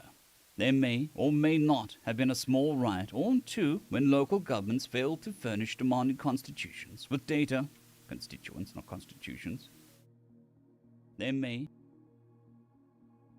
or may not have been a small riot or two when local governments failed to furnish demanding. There may or may not have been a small riot or two when local governments failed to furnish demanding constituents with data on the location of the sneaky nation they simply didn't have. It was only some minor property damage, and nobody except one aged and unhealthy security officer died, and that of a heart attack from the fright of being shouted at. Therefore, they couldn't really be called riots except for the most pedantic of people. On the popular independent broadcast, the Tuesday presenter tried to be nonchalant about getting his notes in order as he started the next stage. The Tuesday presenter tried to be nonchalant about getting his notes in order as he started the next segment of his morning podcast. His ears twitched and his whiskers quivered nervously, but he could keep everything in frame professional looking. He was having trouble keeping his tail lashing, though. Now on to the next story. The remarkable disappearance and subsequent reappearance of Gregory George, better known as the Report. Records show that he was on mandatory mental health leave on sanctuary in form of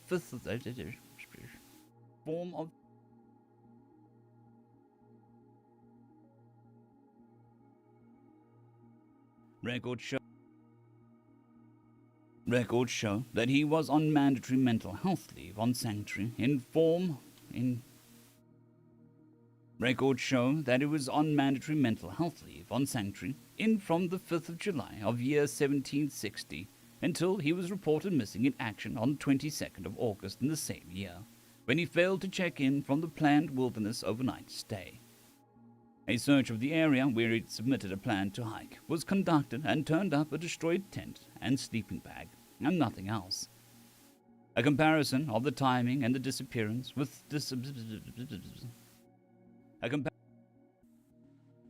A comparison of timing of the disappearance with observation station data revealed that it coincided with two events: the infiltration by a digitant named Entropy Razor, Leet Smelling, and the intrusion of a small ship originally mistaken for a rogue asteroid. Entropy Razor managed to cause significant damage to the communication systems, allegedly looking for secret subroutines, allegedly under nobody's direction and for nobody's benefit. The guest for the day, a chimp Mando, bared his fangs and interjected, "Definitely not a CIP agent or anything." "Of course not. He's not like a certain CIP spy cup. CIP... Sippy? Sippy cup." Joke. He's not like... I make funny. I make laugh. Of course not. Of course not. Good morning, James. Hope you're doing well. Of course not. It's not like a certain sippy cup politician has been accusing Sanctuary and Respite of being secret super spy research and training facilities.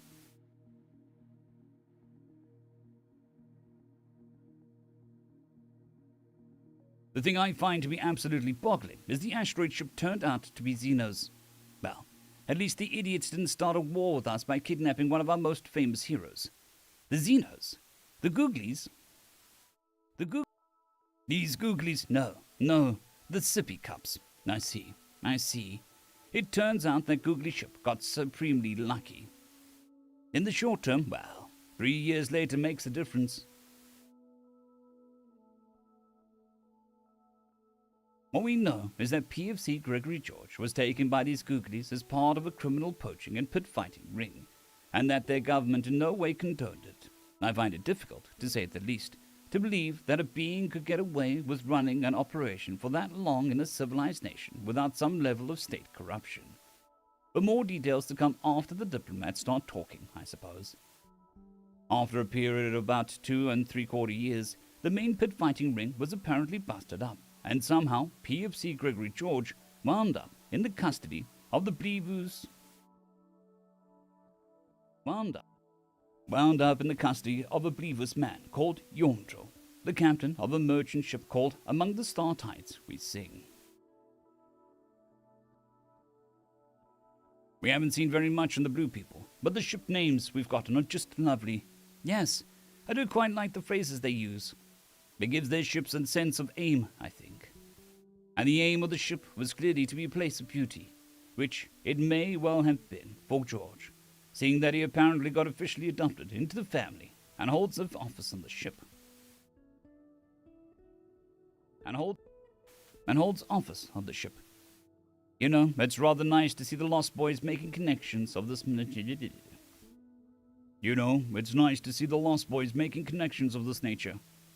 From a psychological perspective, it seems like a trauma bonding, but in this case, he managed to find some good people to latch onto.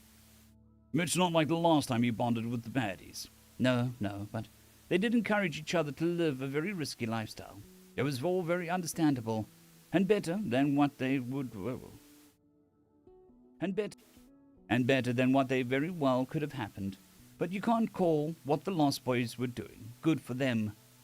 Did you ever meet him?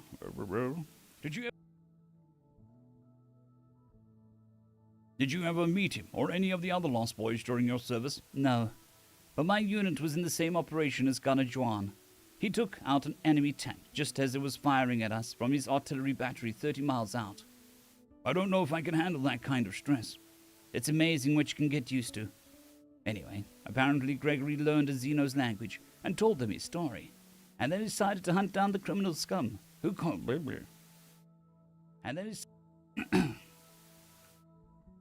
And they decided to hunt down the criminal scum with a complement of Bleevu's SWAT, and coincidentally caught up to him at the same time the Here's Johnny was closing in on the station, past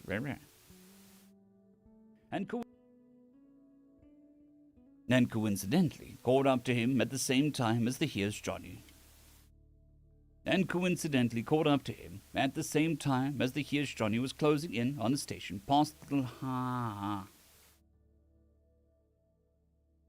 And coincidentally caught up to him at the same time the Here's Johnny was closing in on a station past the last hive the Navy glassed. From what the Navy can tell, apparently the Xenos were quarantining the grubs until they scanned our expeditionary fleet and ran screaming.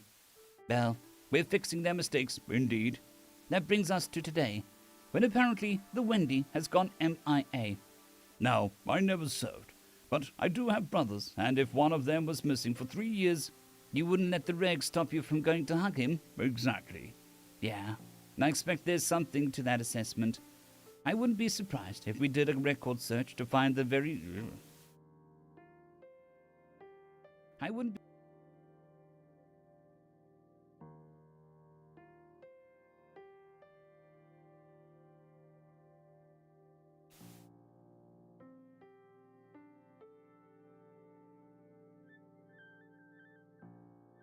assessment. I wouldn't be surprised if we did a record search that we'd find that every surviving Lost Boy is currently AWOL. And I'll be less surprised in a few days when the Wendy turns up requesting to dock with the speaking softly.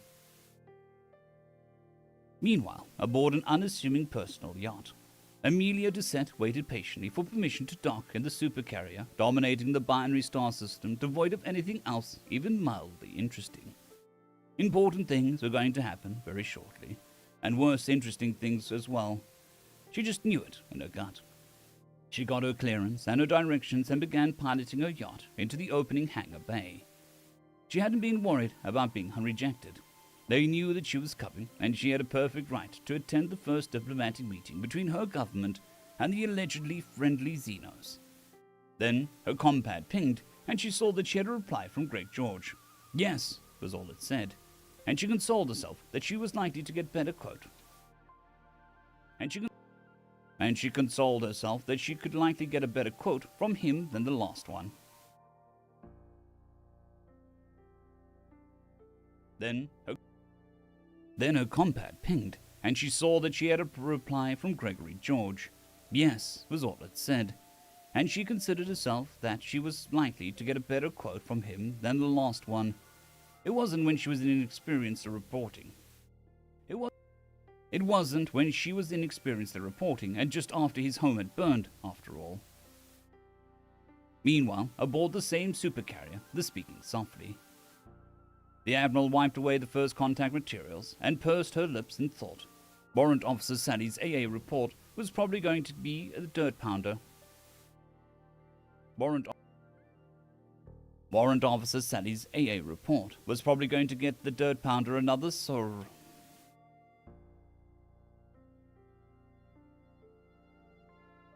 Warrant Officer Sally's AA report was probably going to get the dirt pounder another solo laurel, or another cross of terror at the very least. His captivity in the pit fighting ring would rate him the broken chain and the red drop as a matter of course. Poor boy doesn't want another fecking medal, he wants his brother's, she thought ruefully to herself. But then a smile curled up her lips as another thought came to her mind. Well, I might as well make that promotion permanent. Lieutenant Gregory George. She quickly approved some requests, sent her approval for the various medals recommended by both Captain Ayez Demer, N, and Captain Barack Goldstein, I, on to High Command. She noted that they had already recommended Greg George for the same spat of medals. She noted that they had already recommended Gregory George for the same spate of medals she had considered after reading. Then she toyed with the idea of promoting him to first lieutenant, but then decided that the generals didn't need any more toe-stepping from the naval officers. She did send a few of them PMs along the lines of, shouldn't we promote the idiot another rank so that he can just bust himself down? So he can't just bust himself down. Then she pressed the intercom button on her desk and told her secretary, "Get me a model of among the star tides we sing in a bottle to give to a good Captain Yormdrill as a gift, and some coffee that he can drink and not die. Then, once the shrink is done breaking the news to Lieutenant Gregory..."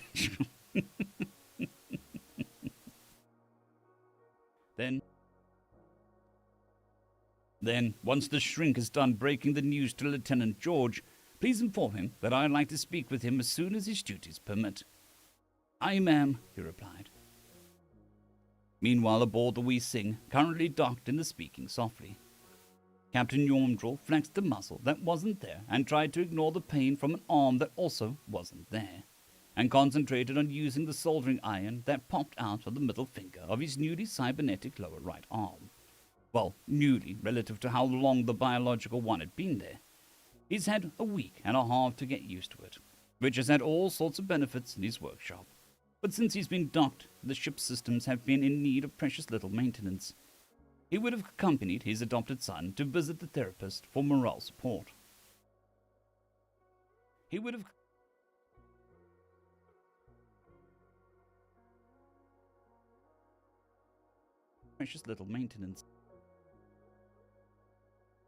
accompanied his adopted son to visit the therapist for moral support, but the humans had such awfully tight corridors and terribly heavy gravity that he mainly found ways to occupy himself aboard his own ship, where he didn't have to wear a grav belt to move normally.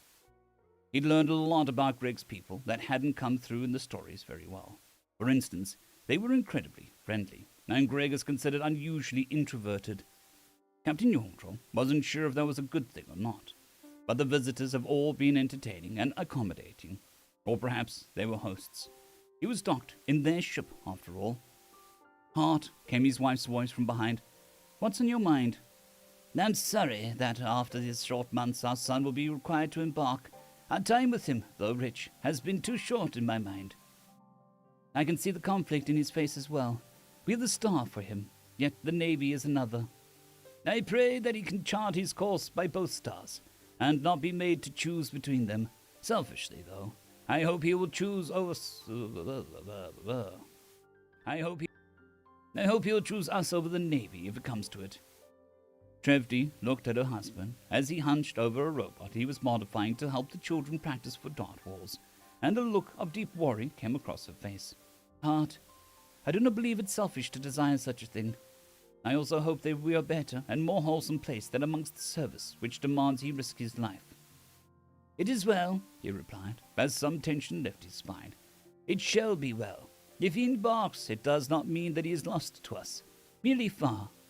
All parents must prepare for such a thing."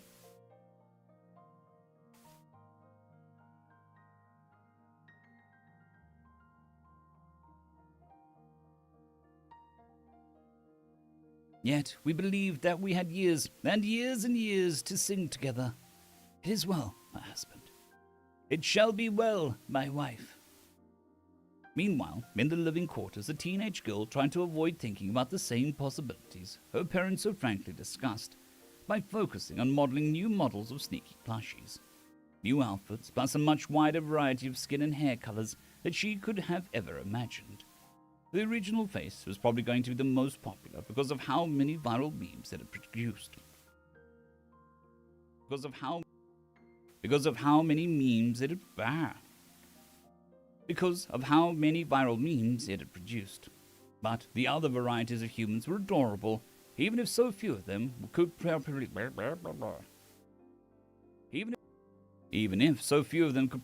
their hair and instead kept it short. She thought that was weird the humans. She thought that just as weird as the humans thought insisting on having long hair was. Her little brother was making that difficult, though. He was hugging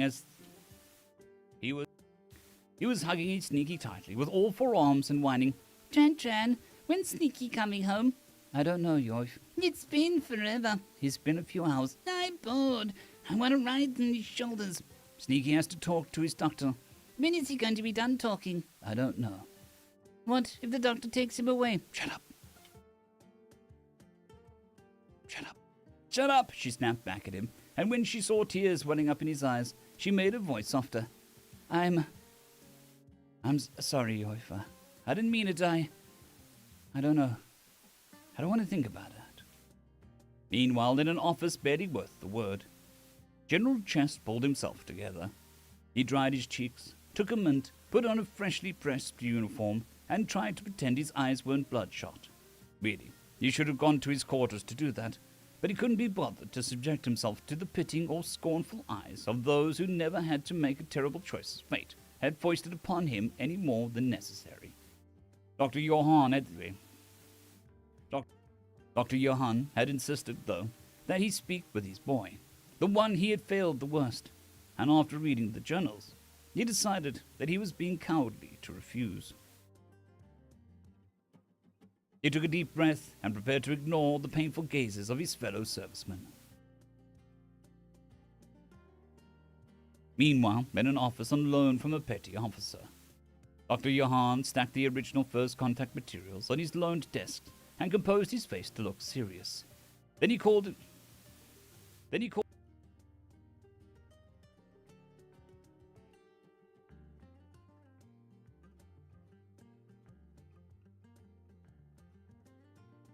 I don't think it's been stated how old he is, but I think he's late 20s, early 30s.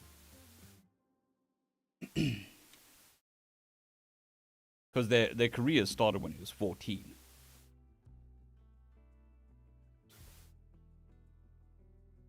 $12, something like that. Please come in, Greg. Private First Class Gregory George. The report, Sneaky. Master at Arms Gregory of House Drildy of the Among the Star Tides We Sing. Stepped through the door smartly. Resisted the urge to salute someone who is in a different context would be a major. And took a seat. Dr. Johan, sorry for being gone. The doctor.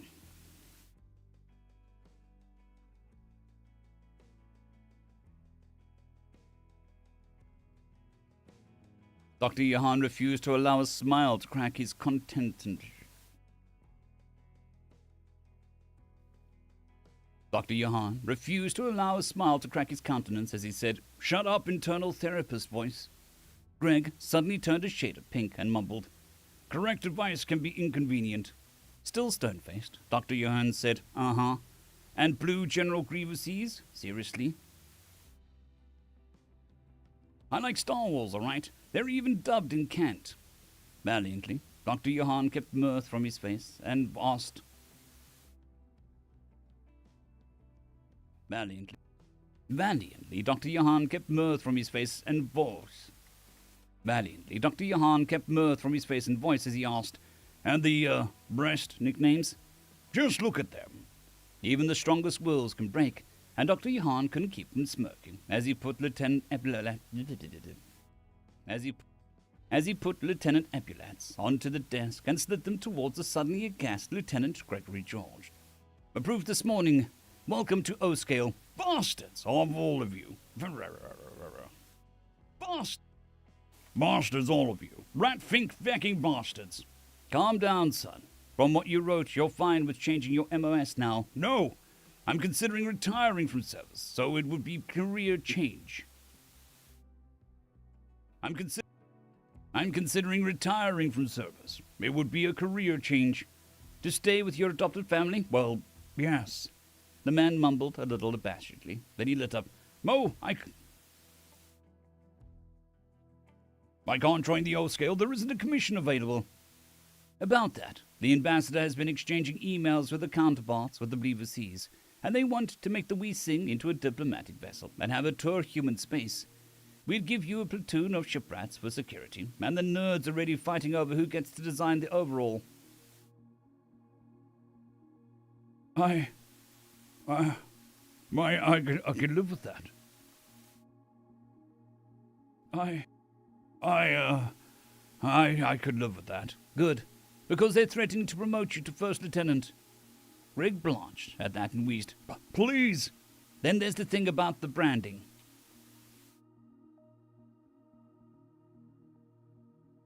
Then there's the thing about the branding. That fucker poked his own eyes out. That is a word I cannot say. That fucker poked his own That fucker poked his own eyes out.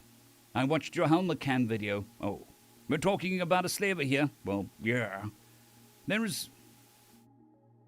So there's no reason for you to get defensive. Okay, look. This thing about me being an average...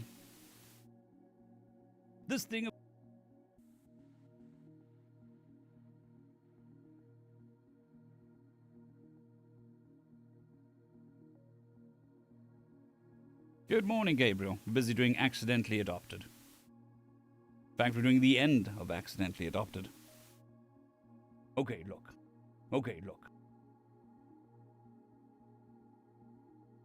This thing about me being an avenging angel is fucking annoying. I branded him because if he can't regrow his tail, it's a permanent mark of cowardice to him. And there's a chance he doesn't die.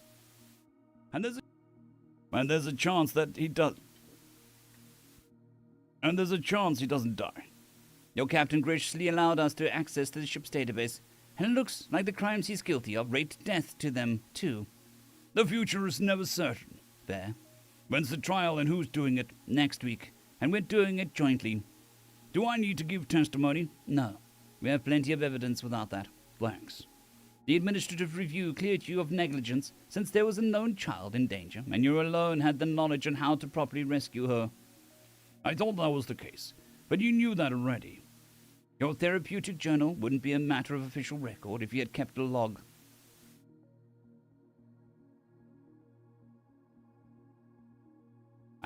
I think we just skip it.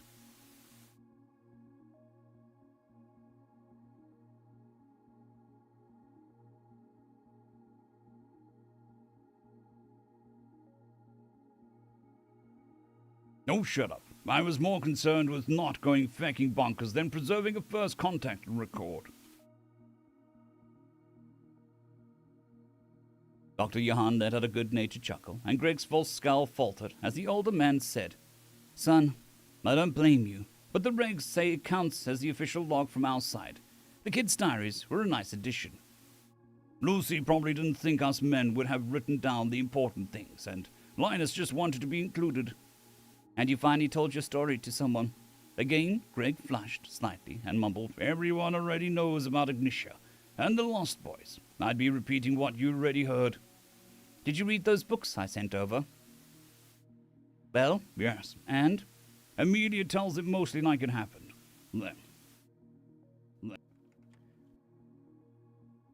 Like, as good as it's getting for someone who wasn't there.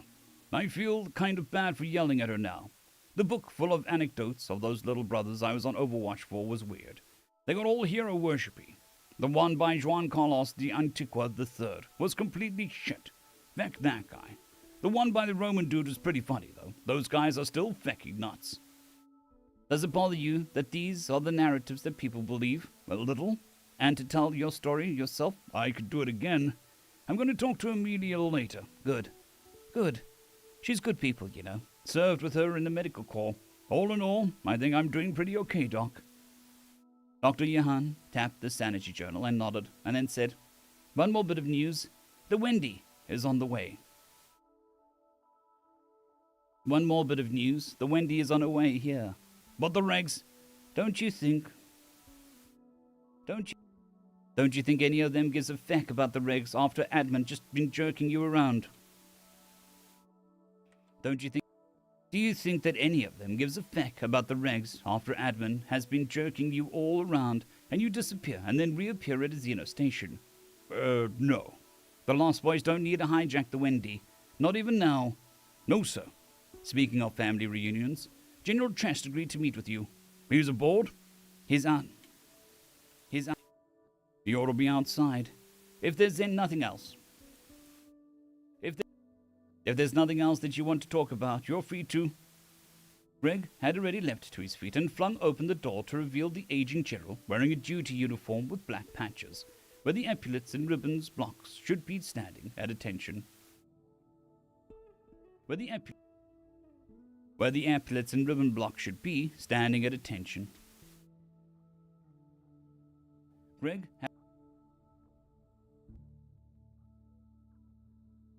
had already leapt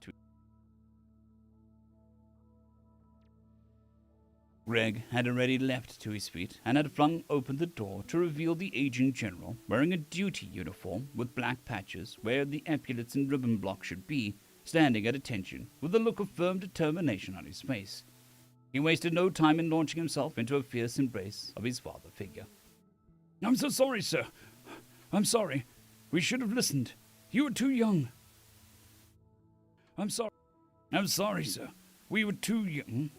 I'm sorry. We should have listened. We were too young. I'm sorry, sir." Dr. Johann closed the office door to give the men some privacy as determination gave way to shock, which gave way to grief on the disgraced officer's face. "Nay, lad, I'm sorry.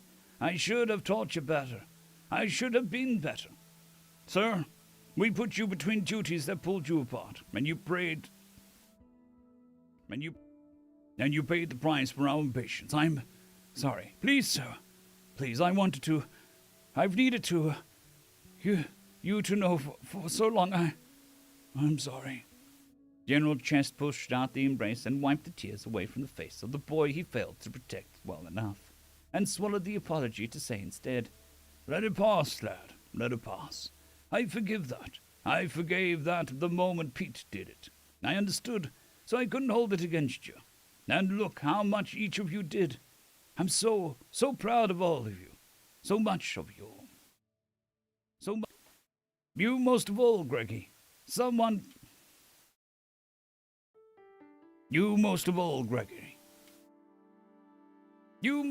Gregory. Since you found a family of civvies for yourself. Life after service, lad. You can have one. I'm so proud."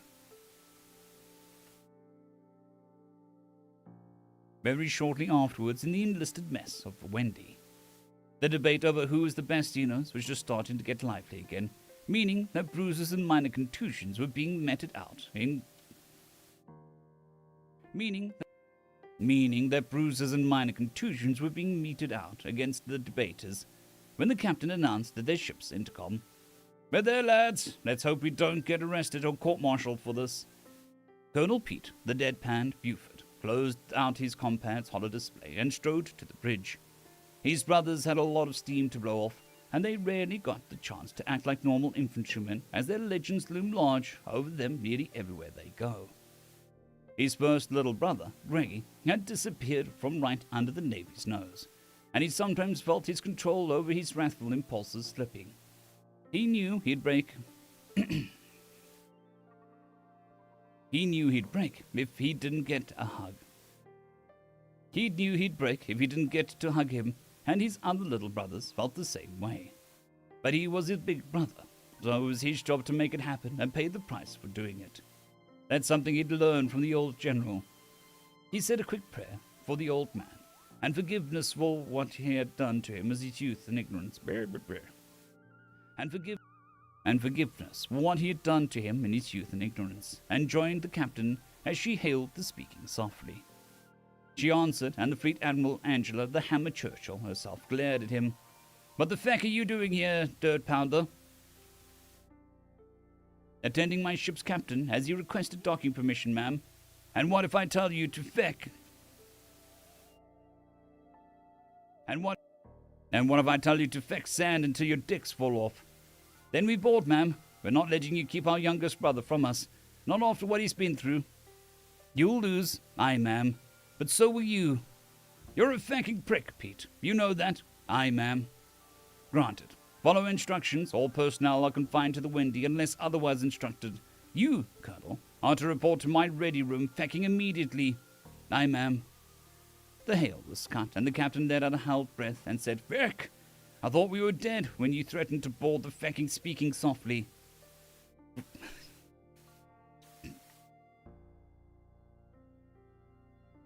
Granny just wanted to give us a little scolding first. Don't worry, I'm getting the real scolding. One docking procedure and trip through the supercarrier later, and Pete was stoically receiving phrases like, "The feck do you think you are?" and "Because admin is full of fecking morons dicking you around doesn't mean," or "Do you have any fecking idea what kind of shit show that you could have caused?" and more than one, "Fecking boarding the speaking softly? Are you insane?" Once she'd finally sufficiently dressed down the obstinate commander, the Admiral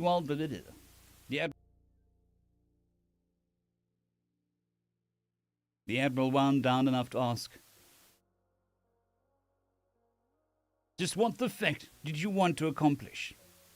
"Ma'am, I wanted to keep my brothers from committing a mutiny and going rogue because we feel the Navy is deliberately preventing our family from reconnecting. Additionally, I wanted to give my little brother a hug."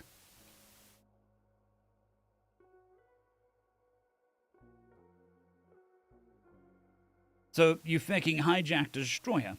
The Lost Boys do not need to hijack the Windy. No fecking course they helped you. For feck's sakes, Pete." "Ma'am, with all due respect, admin's assistance that the Navy treat us like we're a bunch of victims who need to be protected from each other's violently is very..." Admin's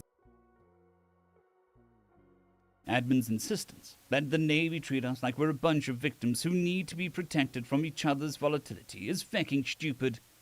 I fecking know that. What the feck do you want me to do about it?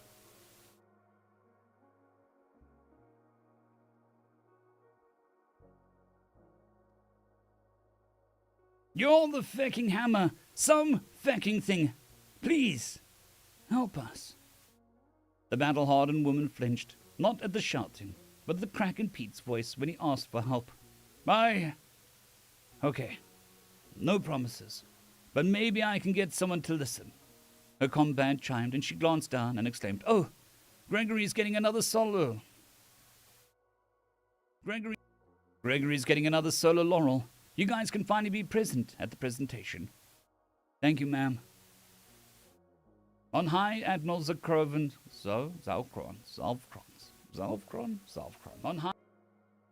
On high, Admiral Zalkron's stately vessel. After a long 2 weeks in hyperspace, High Admiral Zovkron watched as the swirling steams of hyperspace gave way to his formations re-entered. As his formations re-entered real space, he gawked. The behemoth before him was better described as a station with engines than as a ship. Supercarrier really did mean super, apparently. He was more than a little surprised how being so tiny as the humans could make him feel so minuscule besides their works, and wondered if they'd ever feel dread of their own creations.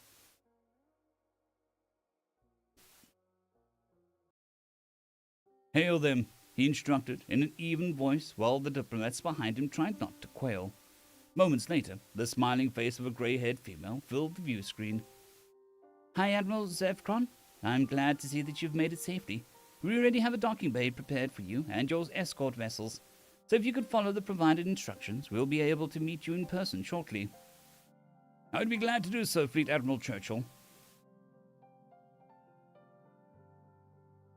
So if you could follow... Hi, Admiral Zovkron. I'm glad to see that you've made it safely. We already have a docking bay prepared for you and an escort vessels.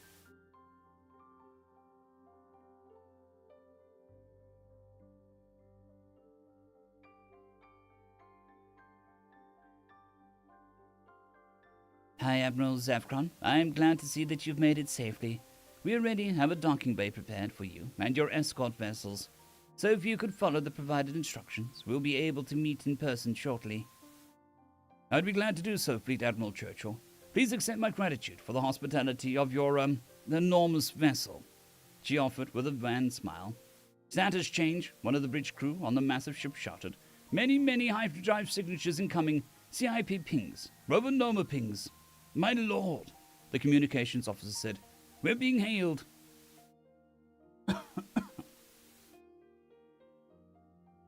Patch them into the current My lord, they have broken into our communications band. What High Admiral Zovkron didn't think possible suddenly intruded on his screen. An ugly human. He was more spherical than lithe. His black hair was greasy, his black eyes reedy, and his skin had an unpleasant sheen to it, as if it were damp. Even his gaudy coat was offensive to the eyes, with its clashing colors and dozens of medals festooning the entirety of its copious breast. The entire bridge crew of the entire bridge crew of the Let True Friends Be Found and Made recoiled in disgust at his phlegmy voice intruded. Fear not the fine Xenos, for we true representatives of humanity have arrived to liberate you from the all-conquering Republic and the terror of the foul assassin they have sent to sow fear and doubt amongst you. Oh, for Christ's sake, John, what the profanity do you think you're doing? Making first contact with the first non-hostile species humanity has found, of course. By accusing us of sending an assassin to terrorize them. You can't hide that the report is one you sent. I know that he was being trained on Sanctuary just before he conveniently disappeared. I sent an agent to confirm it, and you murdered him. Thank you for confirming that Entropy Razor was your agent. He still refuses to talk. Which means you're responsible for Beastmaster Salvace's kidnapping, Gregory George of House Drildy.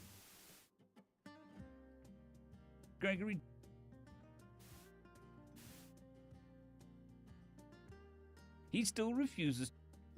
Which means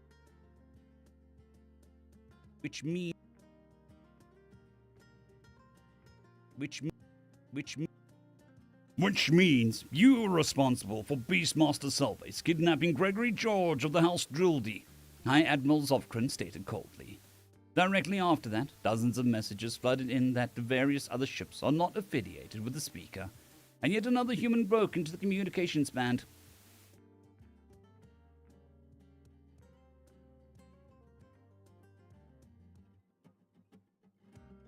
So you caused such a dishonorable fate to befall the Emperor. The newest human had a gaunt face covered in wrinkles and white thinning hair that it would have been endearing marks of age, had it not been for the crazed light behind his eyes. Behind his grey eyes. Prepare to feel the wrath of Rome. Suddenly the shouting humans were kicked from the band, and Admiral Churchill said with obvious exasperation, "You might want to get inside before they start shooting at each other." This sounds... You might... You might want to get inside before they start shooting at each other. This sounds well. Some hours later, in a ballroom that looked suspiciously like a former cargo bay, Yomdrol tried not to think about the space battle raging just beyond the battle screens of the Speaking Softly, and due to his frustrations at his formal robes,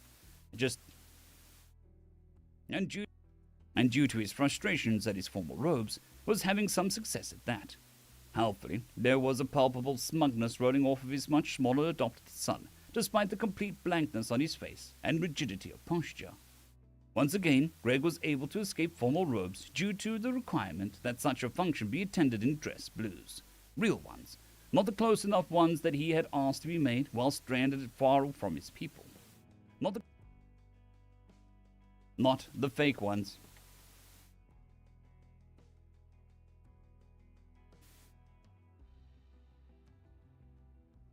Not the close enough ones that he had asked to be made while stranded far from his people.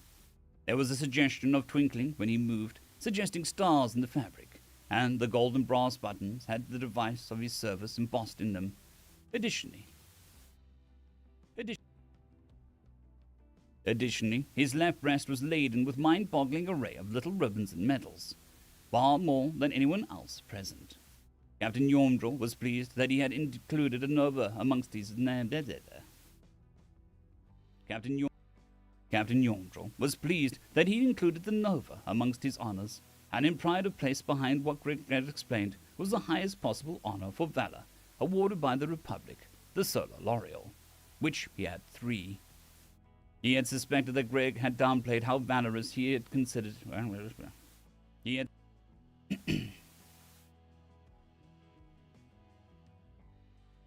He had suspected that Greg had downplayed how valorous... He had suspected that Greg had downplayed how valorous he is considered amongst his people. In all honesty, he likely would have done much the same had their positions been... In all honesty, he likely would have done the same had their positions been reversed. But he still felt a small measure of pride that such a man found his ship a good home.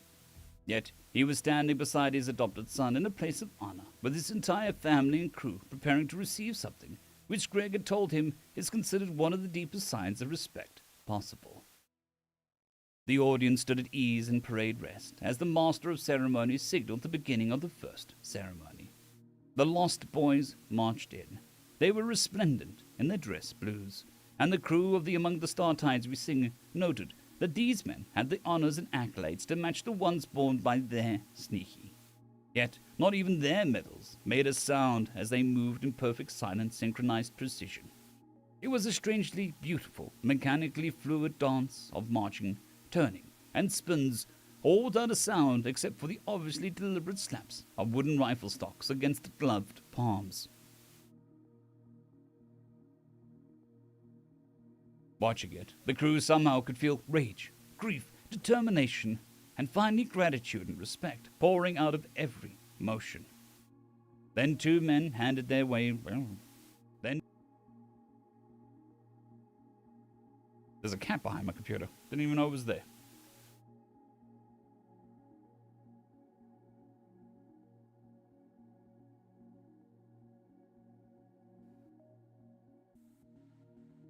Then 2 men handed away their rifles and unfurled a banner between them. It was 2 stars on a black field, a yellow one in the center and a red one for A yellow one in the center and a red one with slivers there.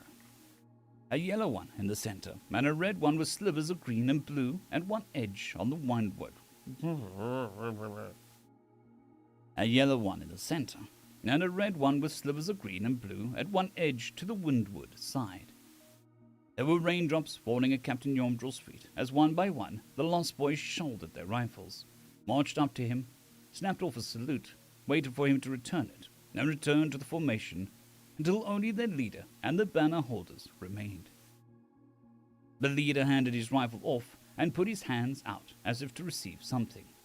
And the remaining men folded the banner into a triangle, such that the burning star was once ignition could be seen, and he took it from them. The banner bearers came up to salute Captain Yomdrol and returned to the formation. Then, and only then, did Colonel Pete, the deadpanned Buford, march up to Captain Yomdrol of the House Drildy and present him the company colours.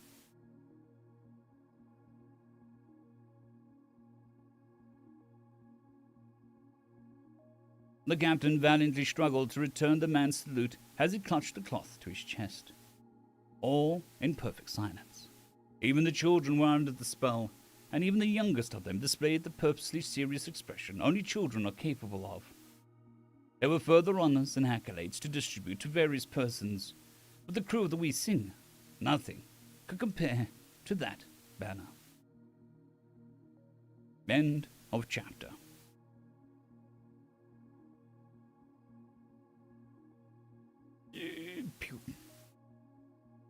And we still got an epilogue. Updoot, an epilogue.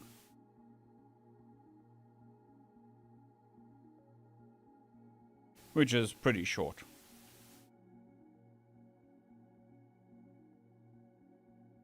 Oop, that's the wrong button.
Clickety click, clickety click.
It's just compression, noise removal, click removal, echo removal, that sort of stuff.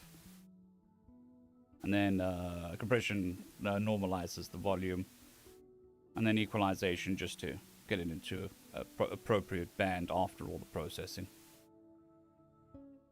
But the longer the file, the longer it takes. Ladies and gentlemen, welcome to this latest narration of the web series Accidentally Adopted. This is the finale of the series, and there will also be an epilogue tomorrow.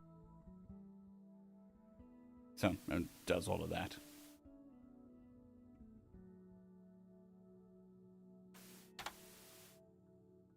The more processes you run, the more artificial it sounds, I think, is the correct way of saying it.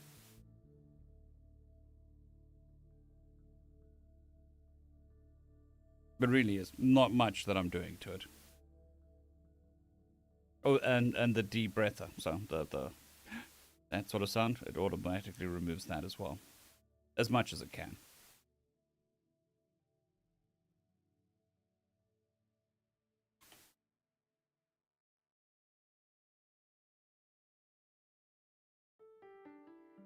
Greetings, ladies and gentlemen, and welcome to this latest narration of the web series Accidentally Adopted.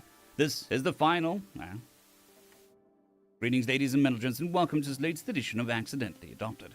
This is the epilogue to the whole story. If you're new to the series, there is a playlist listed down below in the description, and as always, I hope that you enjoy.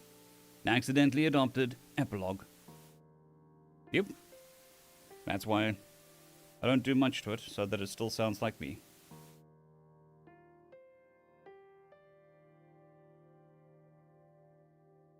In this day and age, I don't want to really be accused of sound like an AI. So I've got to keep it natural, as natural as possible. In an office attached to an armory aboard a famous ship, Second Lieutenant Master at Arms of the Among the Star Tides We Sing, 4-time recipient of the Solar Laurel, 2-time recipient of the Nobel for Valor, extremely popular meme of both sides of the glass golf, Gregory, the report, Sneaky George, sat at his desk and took a deep, calming breaths. Across from him, a gold-furred doggo clutched his tail, laid his ears back, and tried to make his eyes look bigger. On the one hand, his infantrymen had stopped treating him like a figure of myth.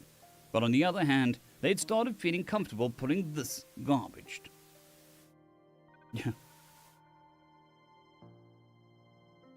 But on the other hand,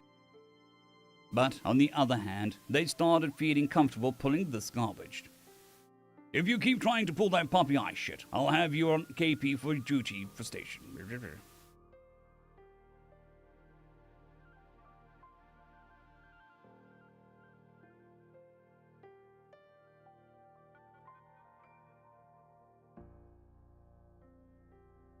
If you keep trying to pull that puppy eye shit, I'll have you on KP for your duty station for an extra half duty. If you keep trying to pull that puppy eye crap, I'll have you on KP for your duty station and extra duty for the next month, Sergeant, he said coldly. Sorry, sir. Staff Sergeant Fido. Staff Sergeant Fido? Fido. Got there. Staff Sergeant Fido McAllister said, as he dropped into a more chagrined expression. Care to explain to me why there was a fire in the hydroponics bay? Well, sir, T-Bone Squad and Lamb Chop Squad were having a little disagreement, and a couple of the boys have picked up jobs in there, and, there might have been a bangy involved. And they decided to construct a bad robotic device, because... Well, Sergeant, Colhoun said that Linus thought that it would be funny. And how did my little brother find out about the banned robotic modifications?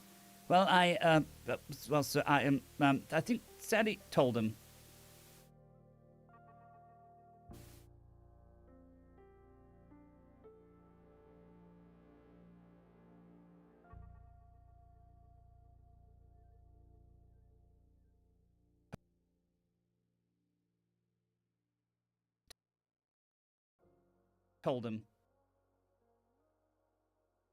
Warrant Officer Sally, I know you're listening. Report. A female voice came over the officer's intercom speakers. I swear, sir, I did not encourage any of this, especially after my extra duties from when I did it. Warrant, I'm going to call your brother to figure out what extra duty to give you. Sergeant, this barracks war has officially caused civilian property damage and endangered the ship. Get your men the FAC in order. Aye, sir, came the despondent chorus. Dismissed. The chastised sergeant got up, snapped a salute, and scurried away as fast as was possible with the required dignity. Backing privates, Greg muttered before he took a deep breath and said, I said dismissed, Sally. Go easy on the kid, sir. He passed his halfway. He's too old for this crap. Before that, he was too young. Before that, he was too young. He's too old to be facking up and getting caught doing this crap. Okay, fair, Sally said. You want me to tell him to report to your office? No. No orders. Just say you heard I'm looking for him. Let him stew a little. Aye, sir. I'm going to hang out in the galley node. A few hours later, Greg was returning to family quarters. Some people might think it's odd to live with Giant Blue adoptive parents, but they had gone through a lot of effort to make his cabin comfortable when he was stranded, and nothing beats movie night. He had to admit, since learning commercial English movies had gotten a lot better. He had to admit, since learning commercial English, movies had gotten a lot better. It turns out the RBC dubs were done by third-rate VAs who also happened to be